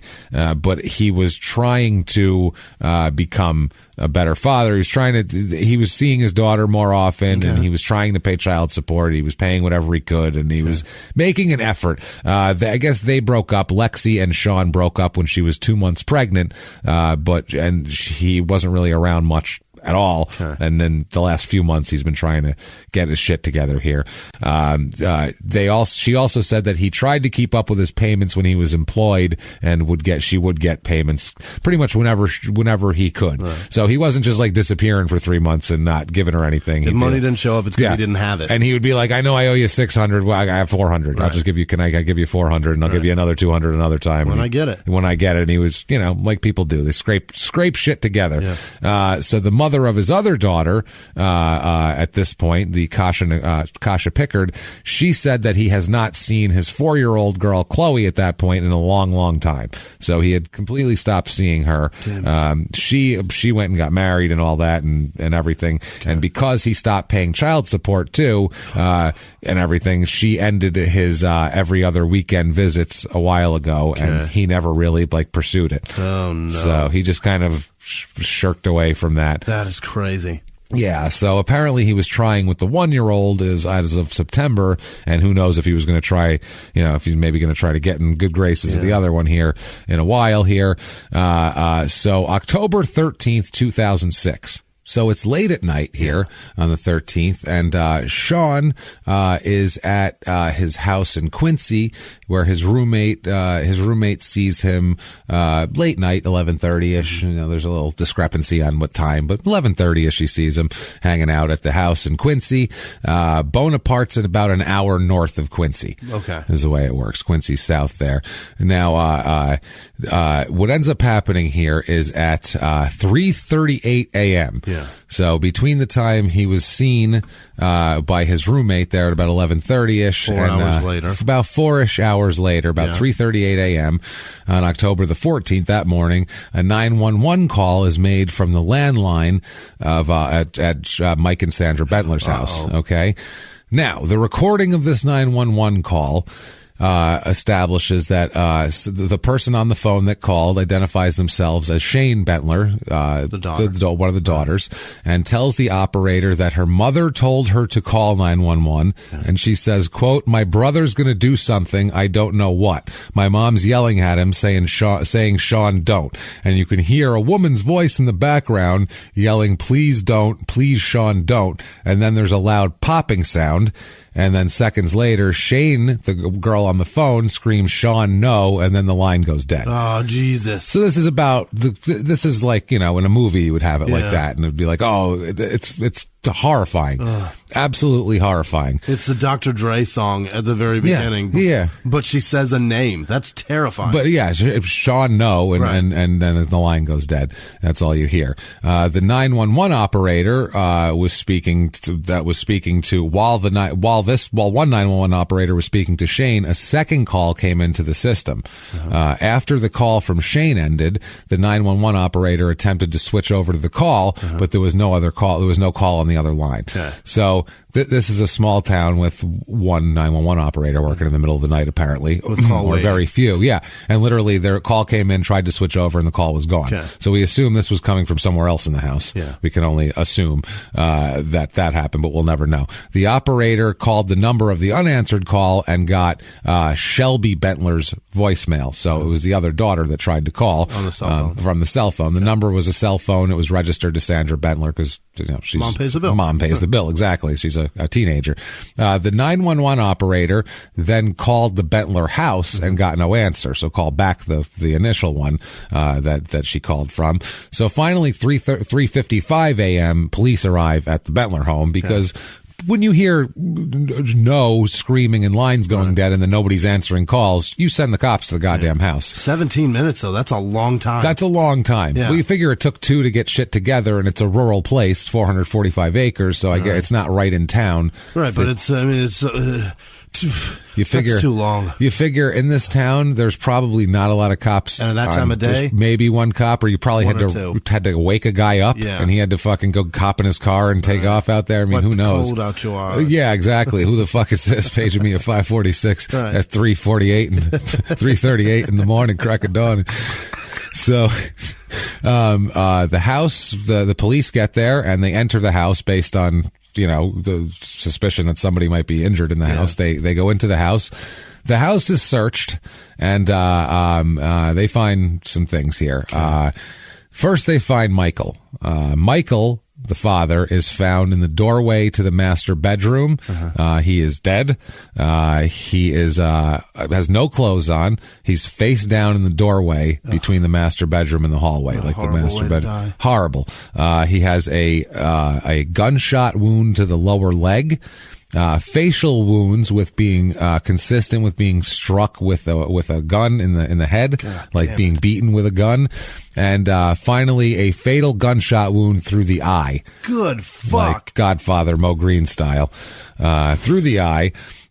2 drops of blood were found on his back, which is an interesting thing we'll talk about, because they test the DNA, and they find that the DNA of those drops of blood are from Sandra Bentler. And we'll talk about this. But all around Michael is evidence of a struggle between the face injuries. There's an overturned table. There's like a doll, like a fancy doll that was up that's like knocked on the ground, and it looks like that sort of thing here. And also bedding was draped over the footboard of the bed, like somebody might have like gotten up, jumped out of bed and threw the covers off or something like that. Sleeps nude.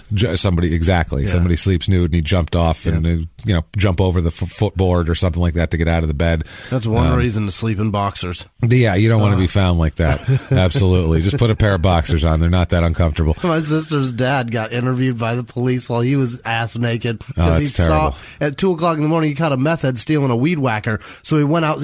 He was naked. He sleeps naked. So he ran out the house and tackled the man in the fucking yard. That's terrible. You know what?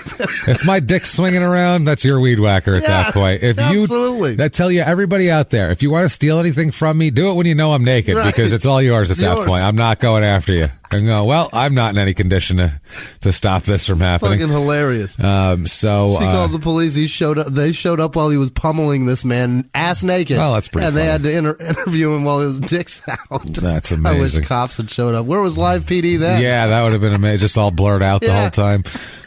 Jesus Christ. So from Michael, that's a sad end for Michael here. The body of Sandra Bentler is found slumped over a chair at the opposite end of the hallway from Michael Bentler, near the top of the stairs, which lead downstairs to the main floor of the house here. She had a gunshot wound to the right cheek with the bullet exiting out her left jaw. And that wasn't the fatal one, obviously. That one just hurt real bad, I'm sure. Also sustained a fatal gunshot wound to the head. Samples of blood were found and DNA tested and around there, and they found that it was her blood around there, and then also drops on a pair of Michael Bentler's underwear located on the floor of the master bedroom near a nightstand was also belonged to her, and several areas of blood on the large doll they found laying and partially over that was like laying kind of on top of one of the legs of Michael Bentler. Like everything fell over when he fell over. So it got blood on him. It took him down. So he had a bunch of blood, and some of her blood was on there too. So it seems like she got shot possibly in the mouth, that mouth shot, and walked around and tried to get out of there and was headed toward the stairs when she got shot in the head. Damn it. And then that was that. So she was trying to get, it seems like they were both in bed, probably shot, I'm assuming because her blood was on his back. Shot Michael first, and then she went over him and dripped blood on him when she was trying to get away from there, and then he shot her in the head is all I can imagine here.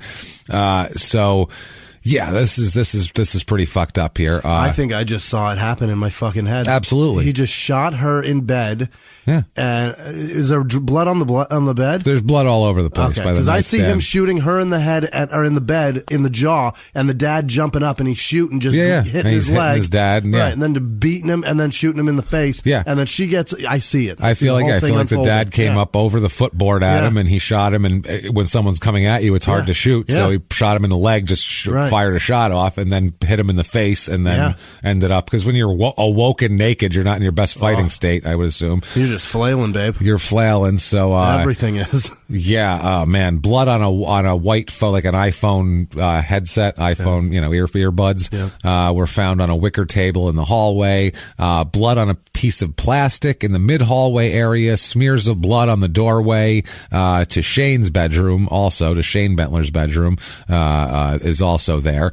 Speaking of Shane, Shane was found laying down in her closet with the closet doors open.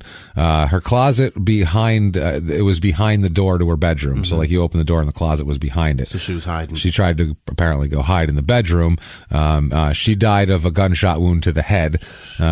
She also sustained a wound to the right side of her face, which was from a gunshot into the telephone telephone handset she was holding to her ear. Jesus. So a gunshot went into the head. So he shot her in the phone while she said no, while she's on the phone with 911. He shot her in the phone. What a fucking He's a good jerk. shot, this fucking guy. This is ridiculous. This is disgustingly good. Unbelievable. We see this all the time. Most of the time, there's multiple shots, and it's, he's dancing with it. This is like this is like a fucking hitman. This is like a Colombian, hit squad came to the house and took everybody out. Like an Iowa hillbilly's been shooting his whole life. Yeah, or that. Right. Yeah, that's what I mean. So on 445 acres. Right. So yeah, that's terrible. That was when she was talking, obviously. The wound left an imprint of the phone on the side of her face. Wow. On the side of her. God, that's fucking horrible.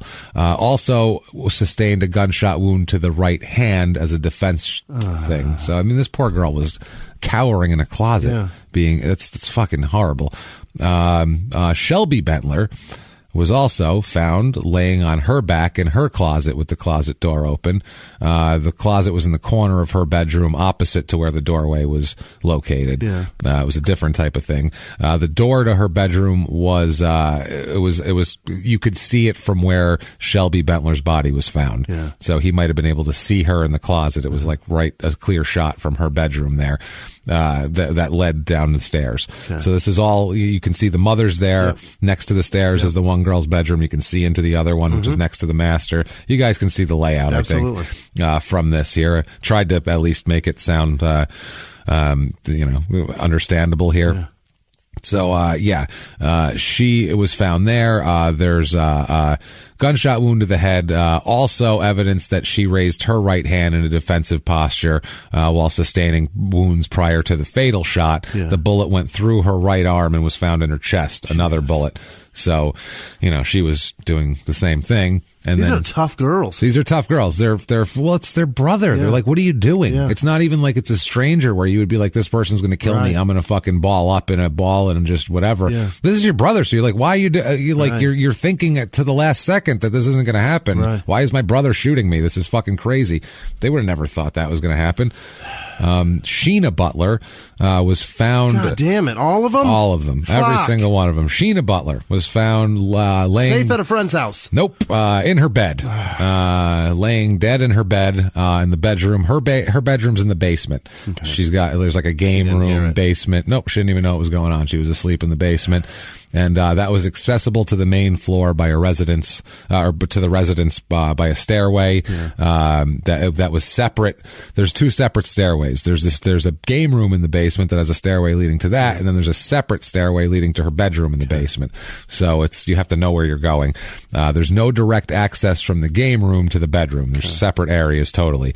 Sheena suffered a fatal gunshot wound to the head. She's also shot in the left arm. The bedroom where she was found used to be Sean's bedroom when he lived there. And Sean's, what they end up finding when they go in, they find all of these people. That's 5, 3 young ladies and 2 adults here, the parents.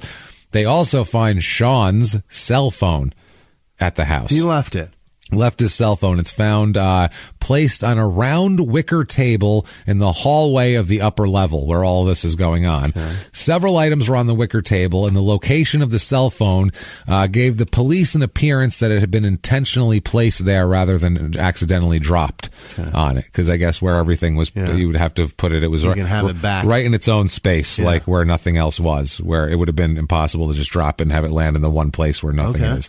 It's one of those. Like it wasn't an accident. Now, on the phone, they find a call had been placed from his phone to a friend of his at 12:09 a.m. on the 14th. There, that's what they do. That's what they find out. So at this point, the law enforcement here contact the Quincy law enforcement and ask that Sean Bentler be placed under surveillance. There, Quincy is in Illinois, by the way. Quincy is not in Iowa. I don't know why I said fucking Iowa, Illinois, Ohio. I will say them backwards, and it drives me crazy. I do it all the time. All the time. Yeah. Iowa and Ohio, I have to bite my tongue every time to not say Ohio every time I say Iowa this episode. It's just so Illinois is a whole other I fucked up. So it doesn't matter where it is because it didn't take place there. So they go to Quincy. They ask. So they have to do cross state lines and get this jurisdiction to participate. They have to say, look, we got a family slaughter. I'm sure you've heard about it. Yeah. Maybe keep an eye on this guy for us for a minute here. So October 14th, the next morning, 8 a.m., Keith Gratz, who's his roommate, who we talked to a bunch, Gratz stopped by the house in Quincy that Bentler lives and said that Sean was asleep on the couch. He was just passed out on the couch, and that's about it. He at this point, Bentler apparently used to borrow his roommate's cars without asking all the time, and they suspect that's called theft. That's called they didn't care, I guess. The car that they assume he borrowed is a 91 Ford Festiva. That is not theft. With 4 mismatched tires. That is a gift to steal that thing. If someone takes it, you go, oh, thank God. That's like if you left, like, you know, when like they have the mass garbage pickups and you can like leave like an old couch out in front of your house and they'll just pick it up. If someone takes that, you don't care. No. You left it out to be taken. That's that car pretty much. Like it's all bulk trash pickup. It is a shit box. 91 Ford Festiva, the bulk trash pickup of the road. That's why it didn't work well. So apparently, this guy now claims that his roommate's car had a quarter of a tank of gas missing, and that's how broke all these kids are. They can tell when there's a quarter of a tank of gas missing out of a 91 Ford Festiva. That's a long way. That's like cross-country driving there. In a Ford Festiva. They got good mileage, those things. That's why they made them. Otherwise, take a drop of gas to get from there to Florida. Otherwise, they were worthless. Right. Yeah, so that's all it was. You didn't even need gas. I think you could pour Sprite in the tank and it would fucking run for a while. Cheese for the hamster. That's all. Yeah. He said, now this Gratz guy, he says that he was hanging out there.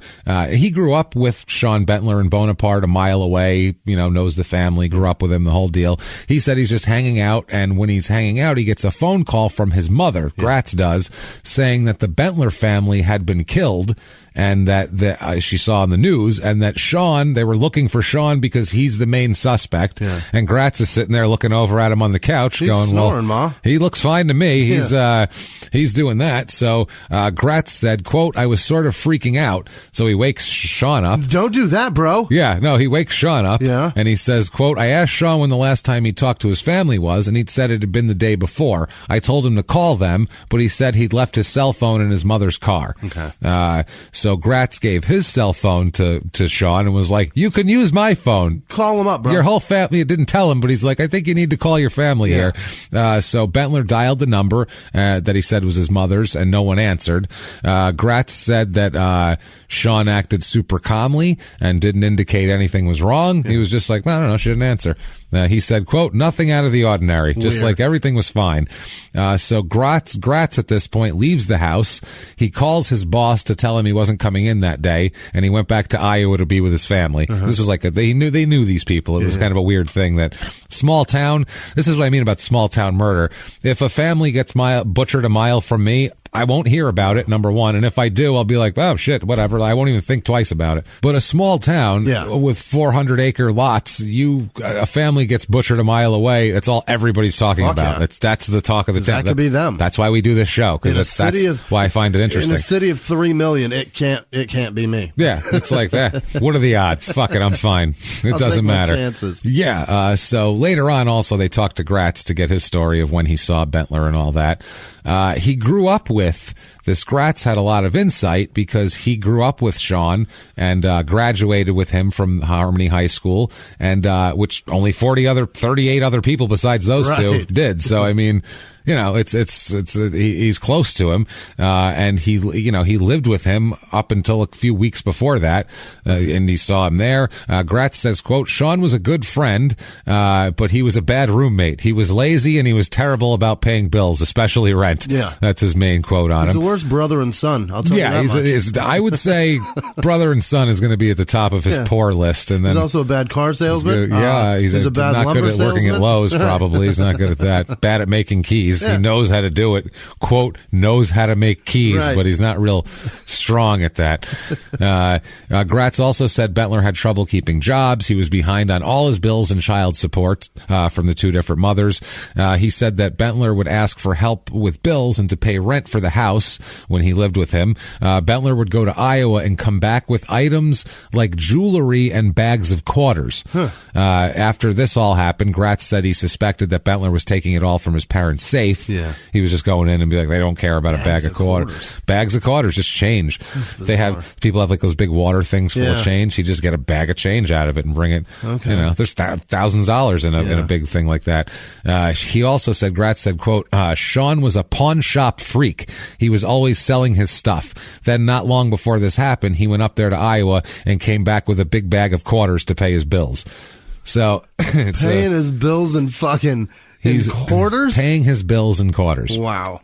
Which is not great. So that's going to selling shit at pawn shops and showing up with quarters. Pawn shops and coin stars are his thing. Yeah, that's crazy. So October 14th, after he was on the couch and the guy told him to call his family and all that, about 10 a.m., Sean leaves the residence, leaves his house on his motorcycle. He's got a motorcycle. Of course he does. And about 10:20 a.m., he's stopped by Quincy police for driving without a valid license, and he has an outstanding arrest warrant for the court appearance he missed for the getting caught with the weed pipe. So he's taken into custody. Now, at this point, the officers do not tell him about the murder of his family. Okay. They don't say anything. But they know. They know everything, and they know that they were watching him, and they know why they're pulling him over. They knew that he doesn't have a valid license. That's what they were like, we know we can pick him up on this. And he missed his court appearance. You're on his plate. You can see he's got a warrant, and you pick him up. So they pick him up for that, and they don't mention anything else. They just make it seem like a routine traffic stop. Hey, you don't have a license, guy. Oh, you missed your court appearance. You're coming to jail. Got it. So they take him in. He's arrested there about 10:20, like we said. He spends the afternoon at the Quincy Police Department being interviewed by investigators there.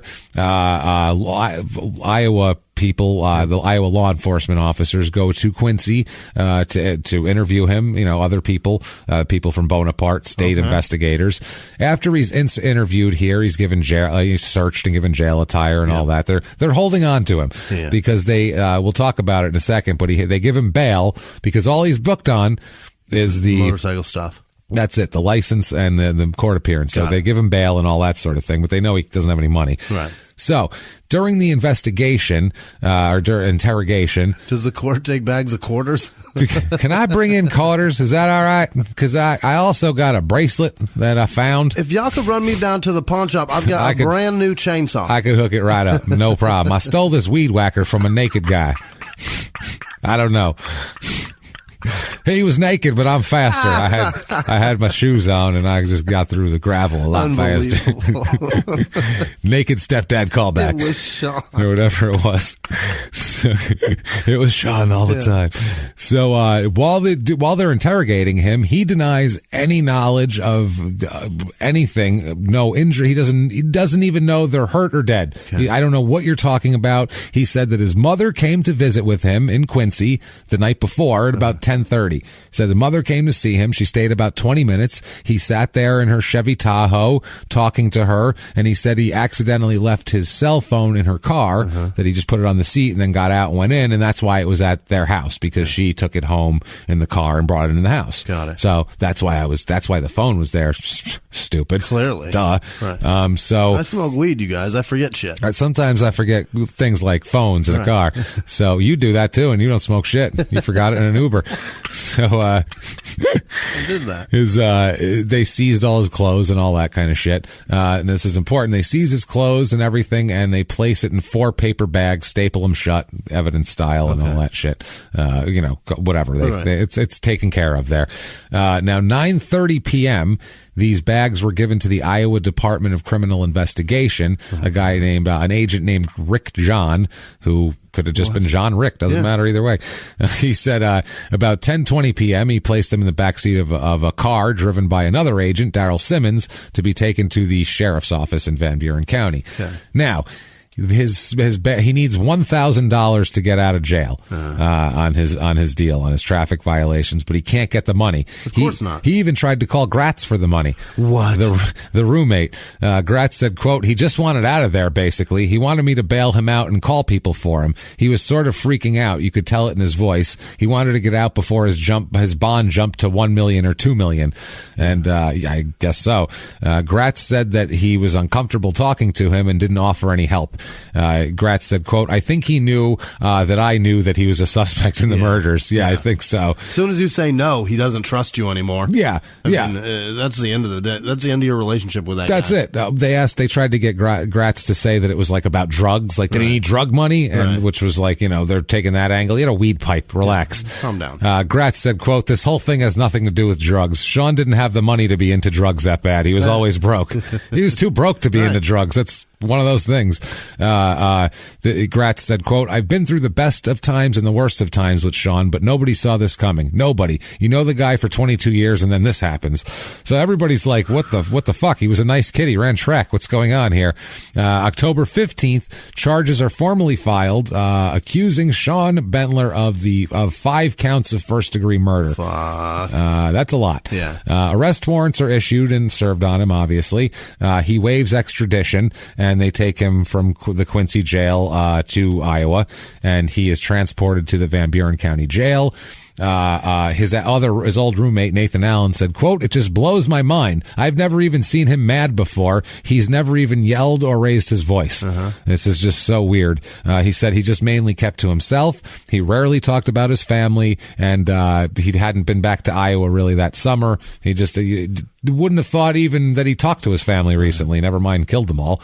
Another woman here, Hannah Flesner, she lived next to Bentler at the Trace Apartments, and she said that he was a very friendly young guy, never caused any trouble, never gave her any weird vibes, or she was never afraid of him. She said, quote, I didn't know him really well, but he seemed like a really nice kid. She said that she saw him with a young daughter sometimes, and never was like I said, never looked at him twice as a threat or anything like that, just thought he was a nice guy. Another woman, this is the whole town reaction here. Everybody from town. Peggy Troutman from Bonaparte, Iowa. Peggy Troutman, who runs the Bonaparte Mercantile grocery store. Of course she does. Peggy from the grocery store. She said, quote, I knew him when he was in school here, and he was a nice kid. I didn't know him after he left. Why even get that quote from him? Yeah, why even talk to that woman? That's a guy. That's a Peggy quote. Well, that's someone was told, you get 7 reactions. I don't give a fuck. And they were like, all I could get was Peggy Troutman saying I didn't know him since he was fucking 17. What am I supposed to do with that? Down at the Mercantile, though. They go, you print it. People know Peggy. They believe her. Peggy's got clout in this town. Business owner. Run it. God damn it. So the evidence in this town, in this whole case here, the ballistic report shows that the murder weapon was a .22 caliber long rifle. They found that actually. Yeah. They ended up finding the murder weapon the next day after searching. It was discovered in a ditch along the gravel road, not far from where the entrance to the residence intersects with the county road. They have like a gravel road from the county road leading to their driveway. It's like, their own road, whatever. You see that in those rural places. 22 long rifle, 10 shots, killed 5 fucking people. That's crazy, man. That Jesus is amazing. Christ. There is evidence to suggest that the gun was owned by Michael Bentler, but they tried to trace back the history of the gun ownership, and they couldn't figure out exactly where this gun came from. They could never figure it out. The bullets recovered from the scene and from the bodies of the victims, and the shell casings recovered from the scene all matched the style and type of bullets that were found in new cartons of bullets from unlocked drawers at the base of a locked gun cabinet in the game room. That's the game room, the separate game room from the one bedroom. Why do you think I tell you these things? Jesus Christ. So she wouldn't have known he was there. Exactly. So they found 1 live round of the same bullet and type on the floor a short distance from the gun cabinet. No bullet carton was found that was either empty or partially empty. So it was a bunch of new things. So it might have been if they had a half of one in there and the loose bullets, or they never found the carton they came out of. But they did find like he dropped 1 bullet along the way. Yeah, they found one out there as he was exactly. Which you have, I mean, maybe it was dark or if it's a semi-automatic one, those things are a fucking nightmare to Plus, load. if it's the middle of the night and you're about to kill all your family, you might not be the most steady-handed at that point. Right. Yeah, exactly. The top portion of the gun cabinet had glass doors which were locked. Figurines, and other ornamental items were located on a shelf, immediately blocking the ability to open the gun cabinet. So you can see that shelf, glass case behind it. You'd have to clear the shelf off to open it. Dust on the shelf holding the figurines and other items suggested they had not recently been moved to gain access to the locked portion of the cabinet. Numerous long guns were stored in the locked cabinet. Okay, so he didn't look for the rifle. He wanted that handgun. No, it was 22 long rifles. What they shot him. What he should use. I've got a pistol that. I've got two pistols like that. Okay, yeah. Well, it would make more sense for the hitting part because it'd be harder to struggle with a rifle than it would with a handgun. You can swing it a little easier. I got a handgun. Then again, with a rifle, you can jab it. You can butt at it, so that might be easier. I got a 22 long rifle that is heavy as fuck. It's heavier than any gun I own, and I've got big caliber weapons. Weird. It's so heavy. Yeah, that's anyway. So an empty gun case was found in an unlocked cabinet. In the unlocked cabinet, the area underneath or behind the steps that goes to the basement game room. No evidence would support that. That they have no evidence to say that weapon was removed from that gun case. But there was an empty gun case. It's possible, but they don't know. Other cased long guns were found in the same unlocked cabinet. So maybe not. One of those things. So when they discovered what they did was in the morning of the 14th, cops discovered what appeared to be fresh tire tracks in the north lane where it intersects with the gravel country road. They did photographic comparisons of those tracks with the tracks they developed from a newer rear tire on the Ford Festiva that he borrowed that shows the tire tracks from the lane were made by the same size model, same tread design, a 63 Pontiac Tempest. No, I'm just kidding. He stole my car to kill his family. He stole to do that. Also, the manufacturer's mold, it had basically the car had mismatched tires. So it was really easy to tell their tire tracks because how many other cars have 3 different tires on it in that pattern? None. So it's a signature at that point. It's like that guy in Texas. I think it was Texas. He was a serial killer and he went into a movie and they knew Bobby Lee. God damn it. I know who you're talking about. Yeah. And they checked the car and they're like, here they are, 3 different tires on this fucking thing. That's the one. This is definitely the guy. That's the shit right there. So, yeah, they're saying travel time between Quincy, Illinois, and the entrance to the residence during daylight travel conditions, not exceeding the speed limit, just everything normal, is from an hour 19 minutes to an hour and 34 minutes, depending on lights and traffic or whatever. Plus a 2 to 4 minute drive down the lane to the house. Oh, Jesus. It's a big drive. It's a long drive. So that's what they're saying. So that's the time window that we have for him to get back. Plenty of time for all this shit to go down.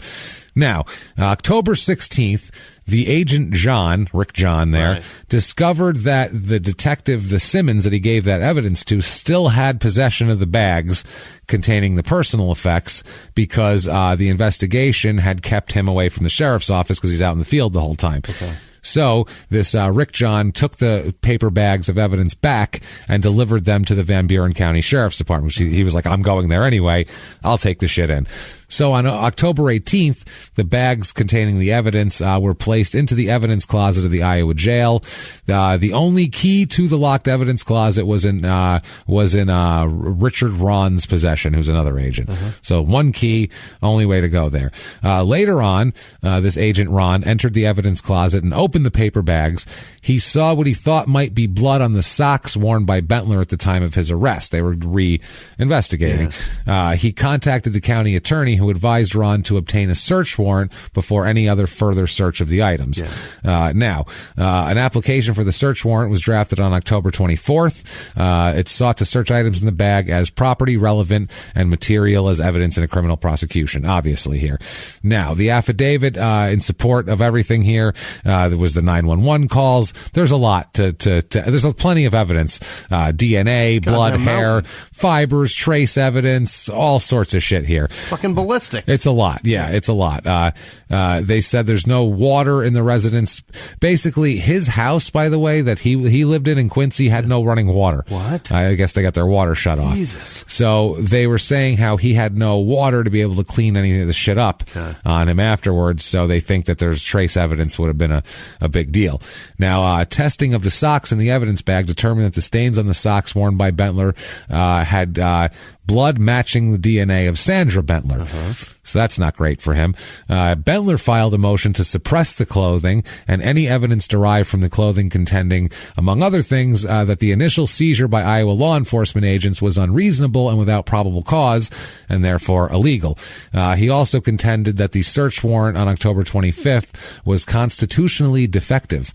Now, the district court, they had a hearing about this.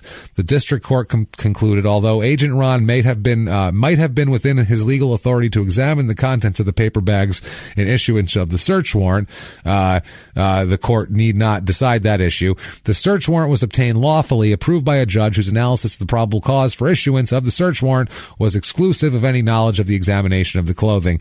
So basically, they said it doesn't fucking matter. It says the legality of the search warrant is not tainted under the Fourth Amendment by Agent Ron having previously examined the clothing.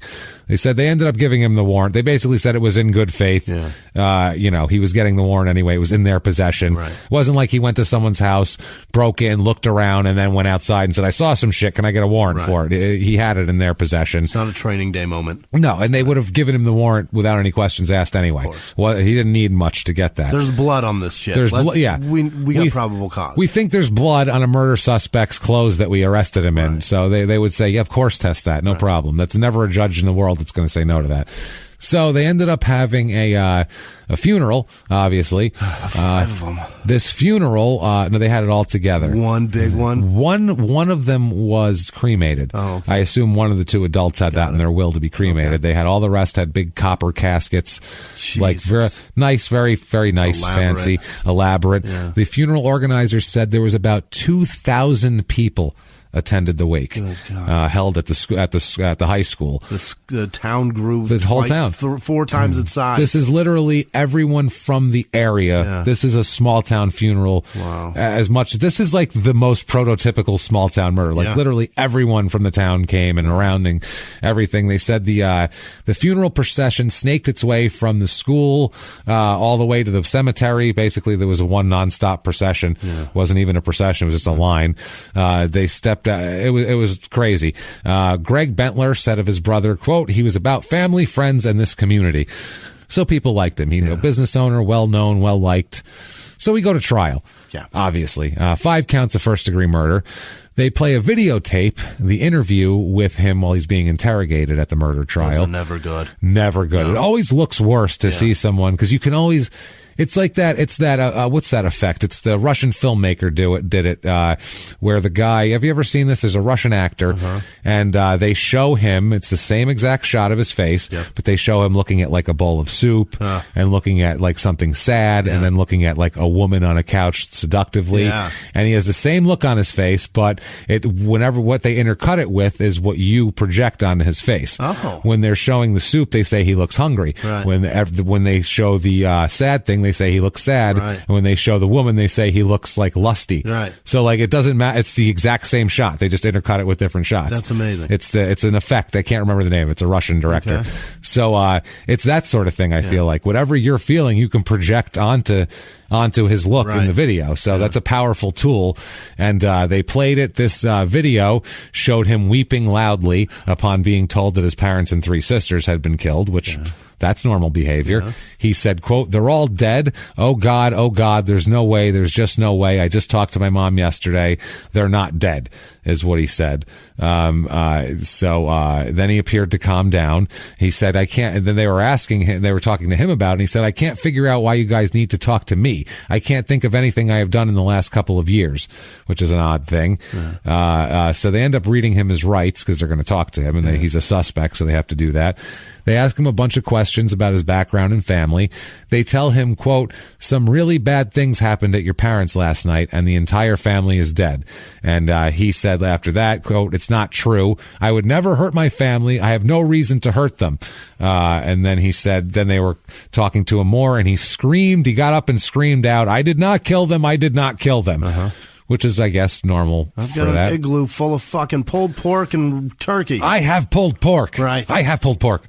So he's yelling at the investigators. They said, they asked him why Shane, his sister, told the dispatcher that he was at the house, and he screamed, "I don't know," at the like he was really having a fucking meltdown in the interrogation room. He continued sobbing on tape for minutes after they left the room. He still sobbed in the room for a while because I think he knows he's fucking caught. Physical evidence here. DNA analyst for the Department of Criminal Investigation of Iowa testified that the white ankle socks he was wearing contained small drops of blood of his mother's. All that sort of thing. They claimed that defense attorneys claimed that Sandra did his laundry and that the blood could have been transferred that way. Oh, for Pete's sake. That's what she's, well, wait till you hear these excuses. But the expert here, the criminal investigation expert, Halverson is his name, he shows the judge that the two visible blood spots he tested and said, quote, "Some sort of impact had to have happened to make the blood stain break up that way." It's a spatter thing. So it's not it didn't get like wiped off of her thumb while her cuticle, was cut and she was folding socks. Drops on a sock. Exactly. So he matched several blood samples with DNA profiles of the 5 victims. None of the samples were matched to Sean. However, samples in the master bedroom matched the DNA of Mike and Sandra, obviously. Other blood samples were taken of everybody else. Everything matches everybody that's killed. But he didn't get injured. He wasn't leaking blood. He wasn't leaking blood anywhere. Yeah, he got all, he was on the offense here. So, they also said that, they can't determine whether Sheena Butler, who was shot in her basement, was killed first or last among the 5 victims. But the evidence shows that Sean Butler went upstairs where the other bedrooms are located. There, they said Bentler obviously struggled with his father. They said after examining everything, it lines up perfectly. He hit him with the butt of the 22 caliber rifle. It was a rifle. It was a rifle that was connected to the murders, and then shot him in the leg and head before shooting the others, just like we said. He said, quote, "Mike was the biggest threat. They struggled and Sean Bentler won. We hear Sandra scream, the gunshots. Then we hear Shane on the phone, the creaking of the closet door, gunshots before the line goes dead. We know Shelby was next because of the clicking sound her 911 call made at 3:39 a.m. This is horrifying. This is hard. He had killed his father. She called 911. The mother was already shot. She fucking runs out there. We hear her get shot when she says no. She drops, and then we hear him stalk in to kill this poor girl on the phone. It is a nightmare. The fucking nightmare. And then the bass drops. And then that's all that's missing. So, the investigator also said the murderer had to be someone that knew the layout of the residence because it's a unique design. It's a custom build, like I said. And, he would have to know where the light switches were. Because there's light switches there. You wouldn't know what's what, which is true. I moved into my house, which isn't some custom crazy thing. And I 6 months later, I still don't know what fucking light switches. Dude, I'm in a 2-bedroom apartment. I don't know which one turns my ceiling fan on. That's what I mean. That's exactly what I'm saying. I'm trying to find a lamp. Well, how do I turn this on with a light switch? Which plug does this light switch work? I have no idea. Every day I wake up to turn my light on and I turn my fan on. Every day. Every day. Every goddamn day. I go, I know which one it is. Why do I keep hitting that fucking thing? God damn it. So, although they also testified that there were not lights on in the residence when the police arrived. The prosecutors contend they could have turned lights on and off when they fled the scene, so they wouldn't look like there was lights on in the house, which makes sense. And they said, well, how do you know that? The prosecutor, while talking to the investigator, said, well, how do you know he probably turned the lights on? And they said, how do we know that? From the accuracy of the shots. They were able to see. They were shot in the head. Someone would have to know their way around the property to the house, first of all, because it's a huge house and a huge property. You wouldn't even know where to go. And then they'd also have to know their way to the house, how to get to the upper bedrooms, because the house has a weird layout. I read all about it. I didn't want to talk about it for 20 minutes, but it's a really weird layout. There's like a mud room that that has no lock on it that you can enter, but then there's a special key to enter this, and it's a unique layout. It's a custom build. It's awesome as shit. It sounded great. So he said they were shot in the head. They'd have to know the property, obviously. Someone had to know where the lights were located to turn them on and off. He said that Bentler turned off the lights after shooting Shelby, fled the scene, and panicked because he saw a phone in Shane's hand when he shot her, causing him to throw the rifle into a ditch less than 2 miles from the residence. Makes sense. The investigator said, quote, he panicked. He saw the phone. He knew it had to be the police. Well, obviously, if you're shooting this girl's parents and she's on the phone at 4 a.m, it's probably not to one of her friends. It's definitely not her friends. I would say not. Also, you'll know when He asked me to the prom. Oh, hold on. My mother's being murdered. It's 3:30 in the morning. No, not happening. Thank you so much for waking me up for this shit. Gee. You will know when I'm doing well because I will have a fucking mud room. That sounds amazing. Yeah, that sounds good. A mud room. I like that. Lucky people. Shit. So he took, they said, quote, so he took the back road. If he took the main driveway, he might be met by a deputy and arrested. And he had to get rid of that gun fast. Otherwise, he could have thrown it into the river. Yeah. Said he would have gone to the river, which makes sense. Also, they have Lexi Leslie testify. All right. The mother of his youngest daughter. She said that a week before his family was slain here, that he told her, quote, this was just in conversation, quote, he wouldn't have any money troubles after his parents died. So he said, like, well, once my parents die, then I'll inherit a bunch of money. I won't have any money problems anymore. Which people say that shit who aren't planning on murdering anyone or, whatever. One day they're going to die and I'm going to have a bunch of money. Yeah, that's what it is. So eventually and I think a lot of these kids think this way. It's like, well, I only have to fuck around and, have trouble paying rent until my parents croak. And then. Also, small town kids like this, they go, he killed his parents. Let me think about things he said to me. One time he said that when his parents are dead, he's going to be fine. Well, this was apparently a week before his parents were killed. So this is a little closer on the deal here. Too early.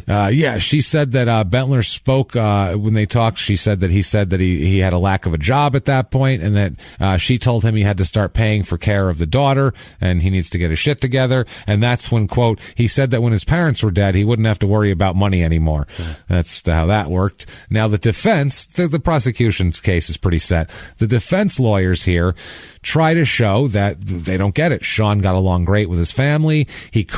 They said he couldn't have traveled from his home in Quincy, Illinois to the family home and back in enough time to kill them. Said no way in the world he could have done that, which he was seen at midnight the latest. Right. They were killed at 3:38, so that's 3.5 hours, where it takes an hour to get there, hour 20, hour 30, tops. 6 a.m. And then he was seen like 8 o'clock the next morning. That's about right. He left by 3:45. You got a 7-hour window? He could have gone back and forth twice in both those windows. Yeah. Literally, he could have gone back and forth. He could have murdered him twice. Yeah, he could have murdered him twice. Back and forth twice. There's plenty of time to murder. Yeah, because it didn't take long for the killings to take place, as we know. Yeah, he said they used his roommate. They said they saw him hours before the slaying, and they had a big thing with his roommate saying I saw him at like 11:30, and his roommate had been out that night drinking, and he was like, yeah, I was drunk, but I wasn't like fucking, I knew where I was and what time it was and shit. I was just tipsy, and they were like, so it could have been a different time, and he was like, yeah, maybe it was 10 after 12. I don't know, sometime in that window, but they were like, he doesn't even know what time he saw him. It could have been 3 o'clock in the morning. They don't know. He was hammered. Right. So, he was like, no. His roommate said, quote, there was an adequate window, the prosecutor said there was an adequate window of time to commit the crimes and return to Quincy before he was seen by his roommate. Yeah. Defense attorneys, they tried repeatedly before the trial to prevent the admission of the 911 tape into evidence. Obviously, sure. That sounds bad. Yeah. A scared, teenage girl crying for her life while her parents are murdered in front of her and then being murdered, saying your name. Right. That's a problem. That's a fucking problem right there. I'm sorry. They claimed that some of Shane's statements are hearsay since she was relaying what she was told by her mother, because she said, my mother said that my mother's yelling at him and told me to call because he's going to do something. Yeah. Yeah. Then also, though, she saw that. Yeah. So it's also, I mean, naming all your kids' SH names could be backfiring right now because she could have been saying Sheena. She could have said all the other ones. Well, the balls on this one, how they try to do this. By the way, the judge denied those motions and allowed the tapes in, obviously.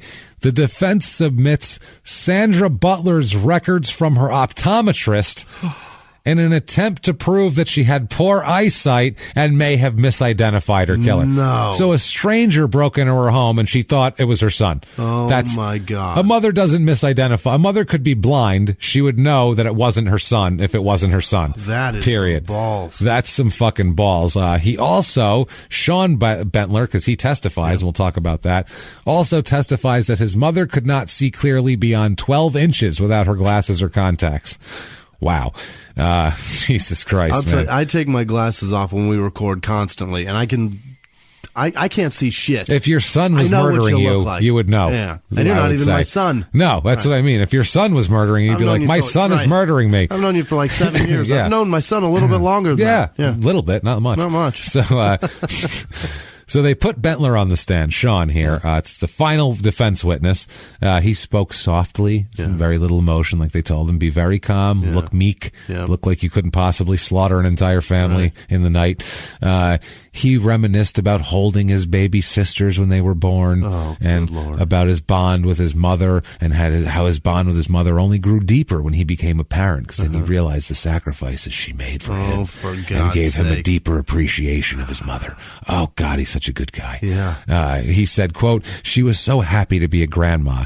He spoke proudly of his father. He said, quote, first and foremost, he was a provider for everybody. He put everybody else's needs first. No matter what he did, he was the best at it. And he also said that his father often gave him money or paid for anything that he needed, for whatever, school or whatever he needed. He said, quote, I didn't have a habit of asking for a lot, but if there was something that needed to be taken care of and I didn't have the money, my dad would always take care of it.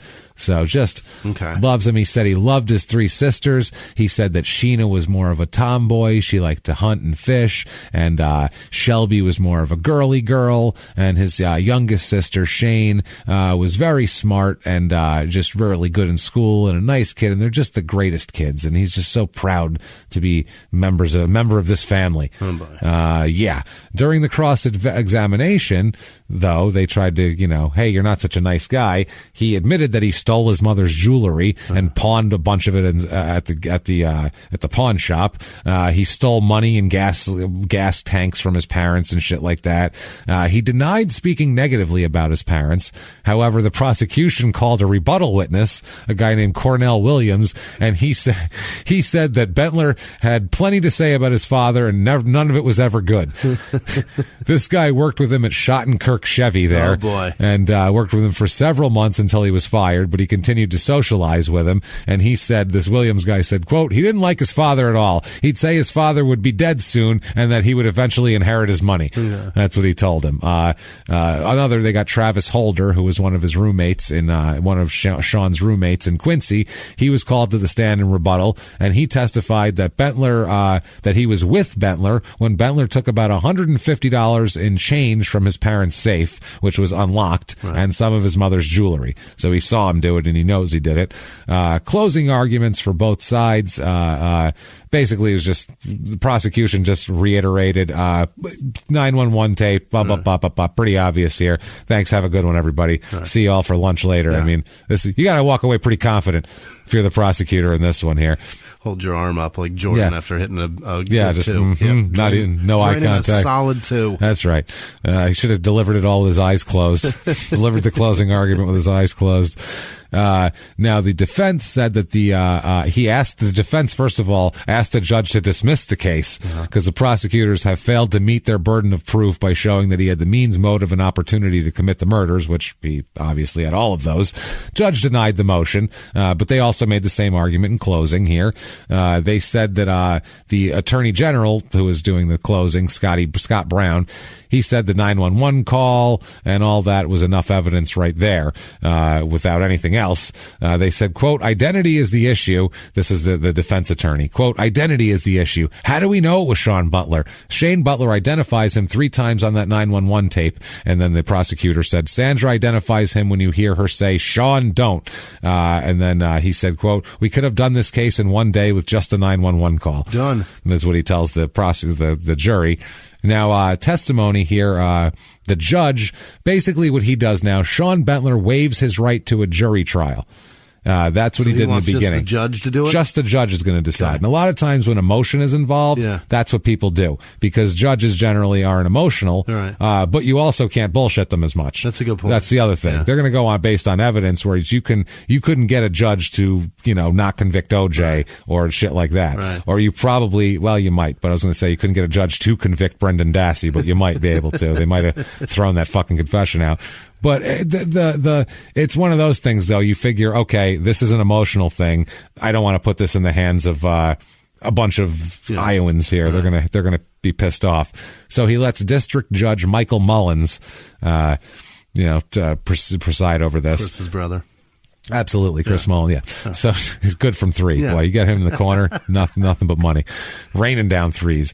So the judge said that it would, quote, take some time for him to render a ruling, since Iowa law requires he submit a complete written ruling rather than just announce a verdict in open court. He has to have the whole thing written. He said he would give attorneys, the media, and family members 2 to 3 days of notice of when the verdict is going to be.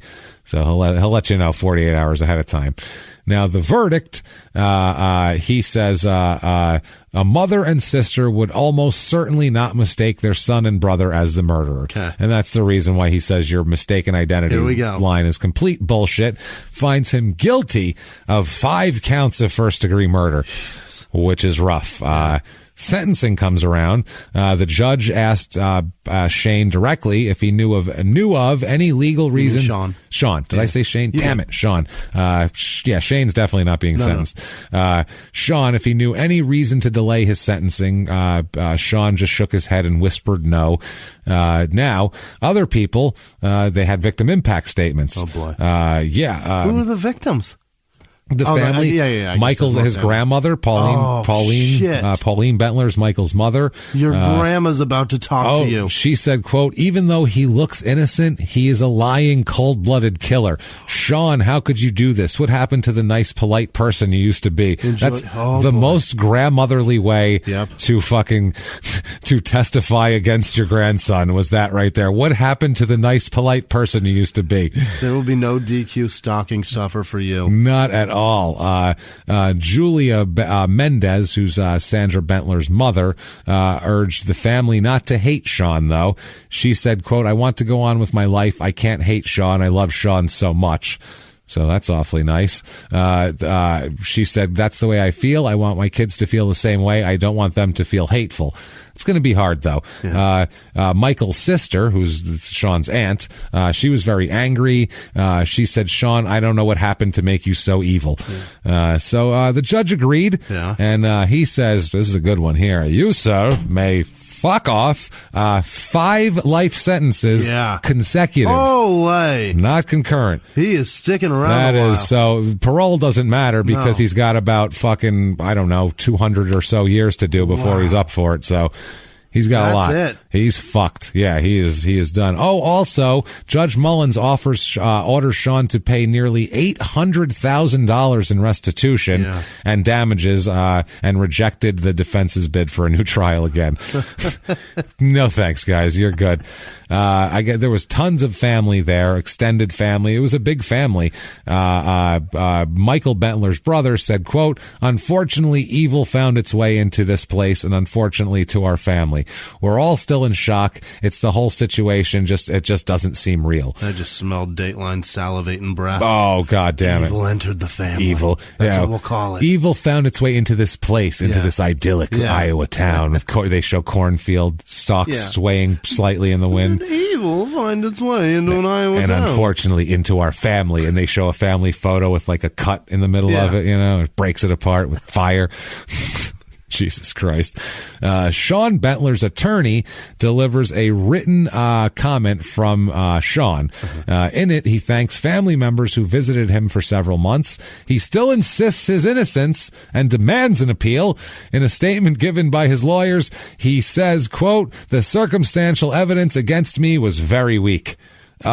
Circumstantial evidence against me was very... Are you out of your goddamn mind? First of all, there's blood on your socks from your mom. So that's too much. That's physical evidence. That's over already. Right there, it's over. And then the rest of it is just silly. It's too much. Literally, your mother said, "No, Sean, please don't," on 911. And your sister said it right into the goddamn phone. Right into the phone. As you shot through it, you dickweed. Ridiculous. So the town reaction to this, everybody freaks out, obviously. So they said, one of the family members here said, quote, "So actually hearing the judge say guilty doesn't make any of this any easier. I don't feel better. I think it's a no-win situation. A whole family got wiped out in the process, and now a son has basically lost his life." So, yeah, I would say so. Everyone in town wanted shit to go back to normal, and they were happy they found a killer, and it wasn't like some drifter who was going to kill more people. This was like, oh, he killed his family. Okay, that makes me feel better. Because it does. When you hear that, when you hear a bunch of people were killed, and then you hear, oh, it was somebody they knew well, it makes everyone feel better. Shit, yeah. You breathe a sigh of relief. It's not just random. Okay. That's a family beef. Oh, I see. They had problems. Yeah, that makes sense. Couldn't be everybody. No. Now, he appeals based on pretty much solely on the chain of evidence thing and the evidence bags with the drops of blood on the sock, because their whole game is the only physical evidence you have are those 2 drops of blood on that sock. So if we can get that thrown out, then it's all circumstantial and we can go from there and try to chip away at it. Okay. But first they have to get that evidence thrown out. They have to say that chain of command was broken and that something could have been tampered with before the search warrant, which it could just as easily be tampered with after the search warrant. So you're trusting a process. We're still holding it. Exactly. It doesn't matter. But they say, based on the fact that the same exact reason the district court ruled that way, the fact that they would have 100% given the warrant, no questions asked, it's fine. Okay. So his appeal gets denied, and that's literally all he appealed on. There was really the only one. There's nothing else to appeal on. He appeals on that. That was because I don't think they wanted to cloud it. I think they wanted to say there's an evidentiary problem, and we're going to shine a light on it. Yeah. And they said, get the fuck out of here. Take a hike, asshole. So 2008, the estate of these parents of the Bentlers is up for grabs here. It is a $2.8 million worth of estate. Wow. So there's a lot to go around. Really well. People, they did well for themselves, and people filing for it are. Oh my God, they're fighting over it. They have to fight over it. Fuck. There are Michael Bentler's parents. Are fighting over it. Michael Bentler's sister and also one of Sandra's siblings, and also Sean's 2 daughters. Oh, Jesus, you're right. They are next in line. Yeah. Because Sean can't get it. Everything would go to Sean, but he can't get it because of the law. Right. So it's the next one down is them. So the grandparents and the siblings are fighting this because they don't want these kids to get it. Lexi Leslie in charge of this shit. Exactly. So Judge Daniel P. Wilson denied claims from other family members of Michael and Sandra Bentler of all of this and ended up awarding the 2 daughters of Sean will split the $2.8 million family estate. Wow. They get it all. The 2 daughters. They will split it. They said that they have to, put it all into trusts and all that sort of thing and set up a probate thing and all that shit so they can take care of it. It'll take until those kids are 18 to get it. Yeah. But they, either way, though, they got $1.4 million apiece, the kids, in this scenario here. August of 2009, the home goes up for auction. Yeah. It went up for auction. In more than an hour, 445 acres of land were bidded on and sold. Basically, they broke it up into 7 tracts because it's so big, ranging from 16 acres to 103 acres. And the house itself, they sold the house and surrounding 28 acres of around the house for $225,000. What a deal! Which is a fucking steal. Yeah. That's and it was like up to date inside and shit. Like, that's amazing. Besides the fact that a family was slaughtered there. Right. I mean, obviously that's weird, but that's a huge if you're one of those people that doesn't care about that, that is a fucking steal. Yeah. I mean, that's a lot of land and a big house, and it's a great deal. But I mean, OJ's wife's house was sold for a shitload of money. They just raised the house, so that's Brentwood real estate. No, I mean the wife's house over there on Bundy. That was a condo. The condo. They just changed the address on that bad boy. But they sold that for a lot of money too, didn't they? I think so, just based on that. So yeah, it makes that's a much more famous murder. Oh yeah. No one's ever heard of this fucking guy. I mean, the good point is that those were all outside. Yeah, that was out in the entryway. Just step around the entryway. Yeah, there's come in the back. We'll put some new brickwork in. Yeah. So this place here, it was bought by a guy named Amos Zimmerman of Missouri. The total thing, the entire property was auctioned off for $973,800. Wow. So that is the entire value of the property. And so Sean is he's just sitting in jail, 5 consecutive life sentences. He's really got no real veins for appeal at this point. There's he disputed the evidence chain and all of that, and he's done sitting there. And that's the Bentler family. My word. Those poor people. And that is Bonaparte, Iowa. What the fuck? Jesus Christ. What a story, James. That's a fucking mess, isn't it? Would you... How did this not be out more? How did we not hear about this? But even more, like, what those girls that are going to get that money. Yeah. Would you want that money? I don't even know. The one girl was 1 when this happened. She doesn't even know. She's not going to have any idea. She won't, remember her father or remember those people. Mm-hmm. She'll just have a bunch of money, and she's going to go, why do I have money? Right. And they're going to go, oh, well, your grandparents were killed by your dad, and it's going to be complicated. Even the 4-year-old's not going to really know what the hell happened. So it's fucking nuts. They're just going to have a big trust fund today. Yeah, they're teenagers with fat trust funds at this point, and dead grandparents and a father in jail. So story. That's a fucking mess. That's Bonaparte, Iowa, everybody. Wow. Go saddle up and move there. That sounds like fun, huh? I am blown away. What a story. I am too. I thought that was I couldn't believe that hasn't been out there more. It was one of those stories where I'm like, how has nobody done this? That should be much more popular. Yeah, that should be that should be on Dateline fucking all the time. That should be rerun. Yeah, it's craziness. But so there that is. If you like that show, there are ways to tell us about it. Very, very simple ways that help us out a lot, like going over to iTunes, Apple Podcasts, whatever it is, the purple icon, and giving us 5 stars and saying whatever you want. Doesn't matter what you say. Just say I'm following instructions, and we're like, awesome. Get well, Jimmy. Yeah, thank you very much. That helps us out tremendously on the charts, so please do that. And honestly, wherever else you listen to podcasts, do that. Give us a review if you can, because it always helps. Sort of rating system. It always helps out. It definitely always helps out. Also, like we said, listen to Crime and Sports, damn it. Crazy episodes. Here's what you can do with Crime and Sports, because people go, it's the athletes. Like we said, it's not about the sports, but here's a suggestion of how to listen to it. Right. Go back and listen to an episode that doesn't matter about sports. Go back and listen to Tanya Harding. We just did it. Listen to Tanya Harding from a few weeks ago, and you think you've heard the story. You haven't heard all the white trashery that surrounds it. You don't know shit. Listen to the story and go, oh, that's what this is, because that's what it is. It's not about sports. It's listen to a story that you know about, or go back and listen to Vyacheslav Dotsic and go, oh my God, I don't care if there's sports in it or not. These are the craziest stories I've ever heard in my life. Find Otis Nixon, Google his face, and swear to Christ, see if you don't laugh as hard as we did. So that's what I'm saying. Do all of that. Listen to Crime and Sports. Do that. Go to shutupandgivememurder.com for everything crime and sports and small town murder related. Get all your merchandise. Get your tickets to live shows this week, tomorrow, if you're listening the day it comes out, Friday, January 25th in Seattle at the Neptune Theater.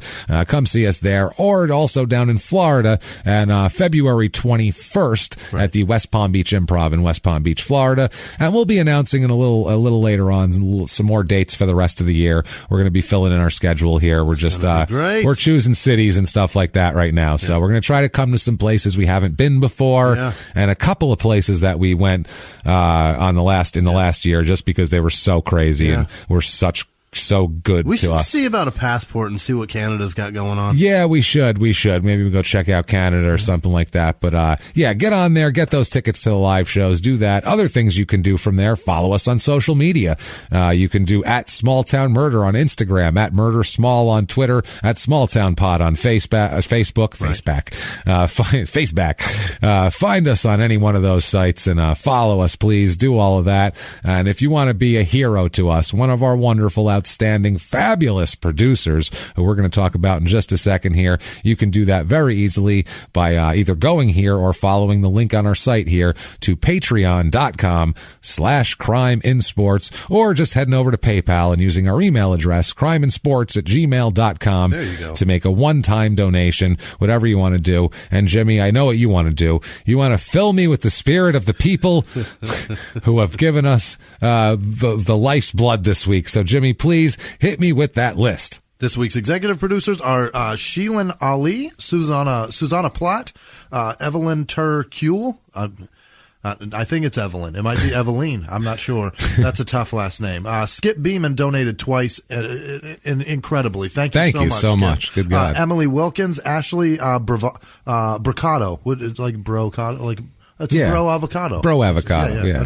Ashley, thank you. Thank you, Ashley. Luke Foppoli, Jennifer Liticote, and Lisa Jensen are both coming to Seattle. We'll see you guys up there. Javon Beisner, I think it's Javon. Yeah, it's Javon Beisner, that's for sure. And he said, Hail Nimrod, because he also listens to Cummins, and he says I like it. Two of his three favorites. So awesome. Thank you very much, Thank Javon. you, brother. We're in good company. Also, Thomas Smith, Morgan Gravenmeyer, Natalie Martinchich, Kimberly Bryant, Ashley Vio, Catherine Hardwick, Stephen Rude, Jordan Moser, Don Bouchard, Jesse Hartman, Carly Way, Agatha Corhoran, yes, Mariella Rosas, Mariah Menhir, Mike Coziella, Julian Nwako.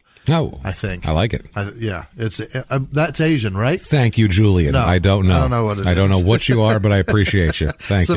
Samantha Anderson, Mike Coziella, I already said that. Marielle Eckholm, Martin Ramsauer, Amy O'Hearn, John Erickson, Kelly Powell, Sierra Sorensen, Russell Tobler, Megan Case, Tim Rappold, Caitlin Wilhelm. God damn it. John Walker, Melissa Roker, Ted Bush, James Hooper, Jibs, Trash and Treasures. That's what it is. Jibs, Trash and Treasures. That's also, I think that's Skip Beeman's. No, it's not. It's somebody else's. Damn it. I forget who it was. I'm so confused. I wrote the person's name down, and I was really excited to say it. Whatever. Ann Edwards, Rachel Stora, Brandy Lee, Justin Miller, Sean Forbes, Gary Howard, Haley Robinson Smith, Matt Dietrich, Brandon Blood. Oh, Blood. Yeah, Brandon Blood. That's somebody also named Carol Cripps is somewhere in here, I think. I believe so. Ted Cyrus, Jonathan Nichols, dangerous. Under the Sea Fabrics, Haley Gottfried, Haley Marble, Wallace Schneider, Janice Hill, Brandon Rogers, Lur in Israel. Thank you so much. Thank you. He said there's never any Jews in the small towns, but there are a ton in Israel who love us. Yeah. So thank you, Lur. Thank you. We love you back. Carrie Gage. Damn it. Jordan Bennett, Evan Clausen, Melissa Chapman, Rishika Valu, Tracy Renninger, Macature Workshop. Okay. I don't know what I don't know either. I don't know what a macature is. You're looking at me like I know. I don't know. Look up Macature Workshop. Yeah. They do something. Spelling Macature. Hey, they do something. Yeah, there. they do. And they do a great job. They do it well, like nobody else. Sean Brandt, Gary Stevens, Chris Dobronsky, Laura Vanio. Yes. Joe Busby, Jow Busby, Gretchen Oswalt, Mia Cunningham, and Melissa Silsby. Thank you guys so much. I think I said Melissa Chapman. If I didn't, I got you now. Thank you. Thank you so much, everybody. Mm-hmm. Honestly, you guys, you keep it going, and you make everything worthwhile, and you blow us away every week with your amazing generosity and your seeming to give a shit about us. So thank you. Thank you. It's rewarding and it feels nice. I'm telling you. What if somebody gave a shit about you, Jimmy? Where could they find you? You can find me at Whisman Sucks, WHISMAN Sucks on Twitter, Instagram, and Snapchat. Thank you guys so much.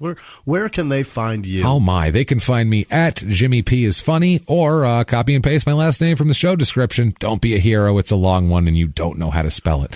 So do that. And follow us and keep coming back, because we got crazy story after crazy story after crazy story. They just never end with small town murder. No. And we'll keep coming, and if you'll keep coming, even if you won't, like I said, we'll put it out on Spike, goddammit. Deal with it. We will do it. And until next week, everybody, it's been our pleasure. Bye.